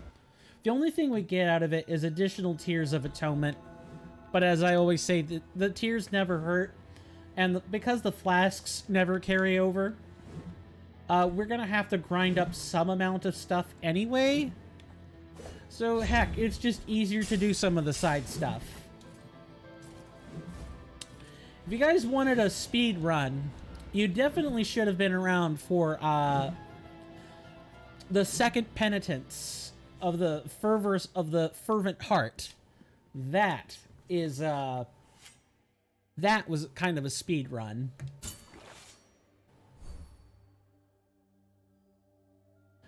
Four bars. Yeah, we're really making some progress now. I think we might be... We'll either be done with this game in the next episode, or it'll be the episodes soon after, because Chrysanta in this ending is a nightmare. So, I'll ask again, because I think the question constantly merits asking, but I try to space these out. What do people think about the game in its entirety? I've pretty much shown you, like, in terms of the content, really, you guys have seen all the endings at this point, or were present for a good chunk of it. We're really starting to approach the limit of what the game can give us. Once we complete this Penitence, there won't be a reason to play it again. Cool, but it seems stressful to play. Yeah, if you're like playing it for the first time, oh, hella stressful. Absolutely stressful. The game is super punishing on its mistakes. For mistakes. Okay, we're gonna get out of the way.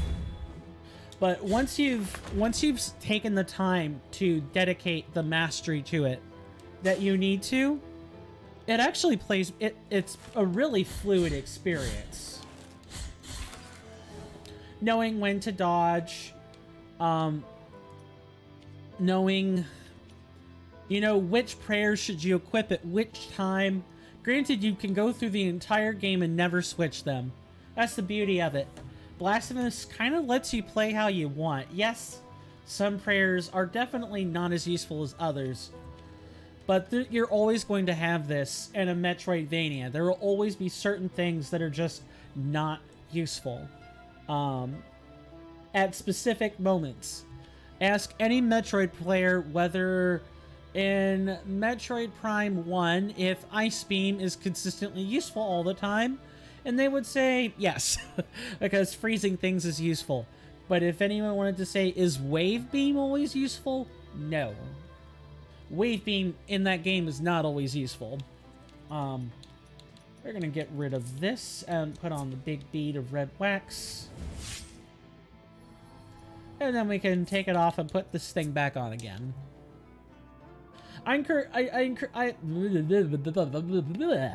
Okay. Garbo sentence aside. Don't knock it until you try it. Play it at least once, and play it up to at least the first 1 or 2 bosses. You'll know by then whether you like it or not. I would definitely say, for first-timers, use the Heart of the Virtuous Pain, which will increase your parry duration. Parrying is like a huge, important part of the game, and not having, if you need the extra wiggle room with the parry, take it.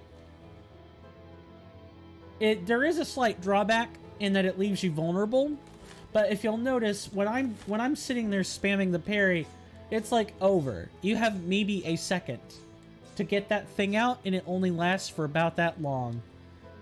If I could show off the Heart of the Virtuous Pain, I would. I have to be at a shrine to do that. I'm trying to think of like an analog of this people might have played, whether it be Salt and Sanctuary or something else. I think Salt and Sanctuary would be like the closest comparison. I'd say Dead Cells would also be... Dead Cells is not the same... It doesn't have the same gameplay goal, but the hack and slashiness of it is the same.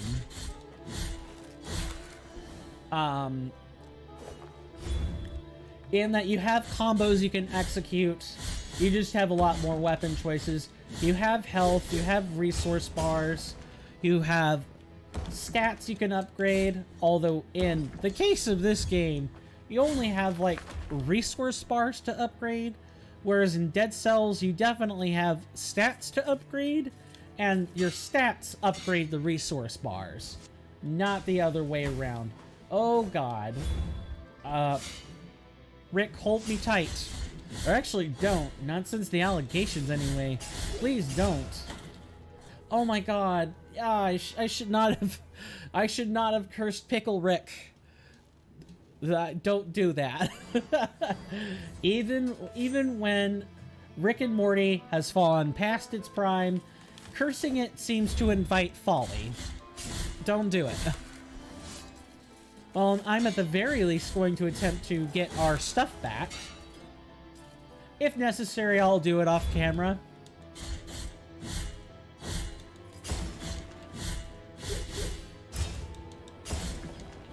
But, I suppose to succinctly answer the statement, it is stress-inducing, but it's fun. It's like Elden Ring. It is definitely stress-inducing at times. Constantly having to, you know, watch your every move can be, a nightmare. But I wouldn't do it if I wasn't having fun. And with Blasphemous, I've played it for so long that it's, you know, kind of a non-issue. Okay. I need to be careful. I wouldn't say it's a non-issue, but I'm a veteran at it now. I know what I'm doing. Oh, come on. And I lost 27K? I was just talking about how much of a non-problem this was. Second rule of streaming. Never, ever, ever oversell your own skill. Ladies and gentlemen, the game will be more than happy to kick you into the teeth and remind you of who's in charge. That's 27,000 tears. Just, whew. That's okay. We can grind up more. It's not the worst thing in the world. Speaking of emotes, I like appropriate emotes for this situation. How about, where is the, this one would be just right, for that situation. Yeah, that is a rage moment. Or like a Pepe W, like a Pepe L moment, something like that. Well, as fun as our time has been, it is time to draw this to a close. Thank you guys so much for coming out. I believe I've already said that, but it's worth saying again. It's you guys, after all. And you're definitely worth it. Thank you guys so much for stopping by. I really appreciate it. We are within a week of the next giveaway, so don't miss that. In terms of where you can best contact me, I've got a Discord server. A Twitch Prime gets you in, which is free if you have an Amazon Prime account. Outside of that, $5 gets you in, or a tierage on the Patreon gets you in, or a tierage on the coffee will get you in when I've got it finished. For YouTube folks, I suggest getting over to Twitch or finding my coffee page and getting in that way. Or use the link tree to also do this. Either way, you have lots of options. But outside of that, you know, I do a giveaway about the middle of the month or so. I do it randomly for one person, and a one-time subscription gets you in, period. You don't have to maintain it. Just a little something off the top. Needless to say, joke shilling and fake shilling aside, next time on our stream for Twitch folks, we'll be playing some Elden Ring. We've still got some cleanup to do, or actually we might have concluded that. You know what? We're technically still doing the cleanup, but we're in a very, very major portion of it now. We're dealing with the Ronnie side quest. We're dealing with Nokron, the lost city of Nokron, which is really fun. I like the city, and there's a lot of cool stuff inside it. I can't wait to show you. For YouTube folks, and definitely feel free to go to www.youtube.com/swirlingvortex09 and leave us subscribe, and make sure your notifications are turned on so that you can you don't miss out on Grim Dawn content or whatever else we decide to do, really. Once again, the announcer or salesman voice aside, if you're following along on YouTube, then the next time you will see me is on Friday. I will be playing some Grim Dawn. We will have 4 hours of ARPG fun. where we get to go into the post-apocalyptic world of Cairn and mess with the plans of the Ethereals and the Chthons, like the chthonic entities. We get to mess them up. That's always fun. If you guys want good content to check out, I recommend, if you want something in the same style as Blasphemous, I recommend I Ate Your Pie. He's a big streamer. I hope I'm spelling this correctly. Yes, he is streaming Hades for a 7-day special event. Hades is a lot of fun. That is something I have been wanting to play, but I'm currently low on funds, so I'm making sure my money goes the distance. And then if you guys just want a good relaxing stream of content you normally like to see, go check out Gino Machino. He is a Canadian streamer who does a lot of Elden Ring stuff. He is very famous for his hitless challenge runs. If you guys like good relaxing music and kind of a more chill vibe, go check him out. Both streams are great though. Definitely give both of them a try if you're not sure. Yeah, we will be back Friday or Sunday, depending on which audience you're part of, and if you're part of both, then congratulations, you've made me really happy. Okay, enough salesman shilling. Thank you guys so much. And as always, my name is Coin, or Swirling Vortex, or Steven. You can call me any of those three. You guys are welcome in my halls anytime. Anytime at all. I do also have a Twitter account. Those are extra halls. I have a Twitter timeline in my About Me section. You can check that out. Anyway, I will see you guys next time, probably on YouTube at the time of this stream. And with that, take care and bye-bye.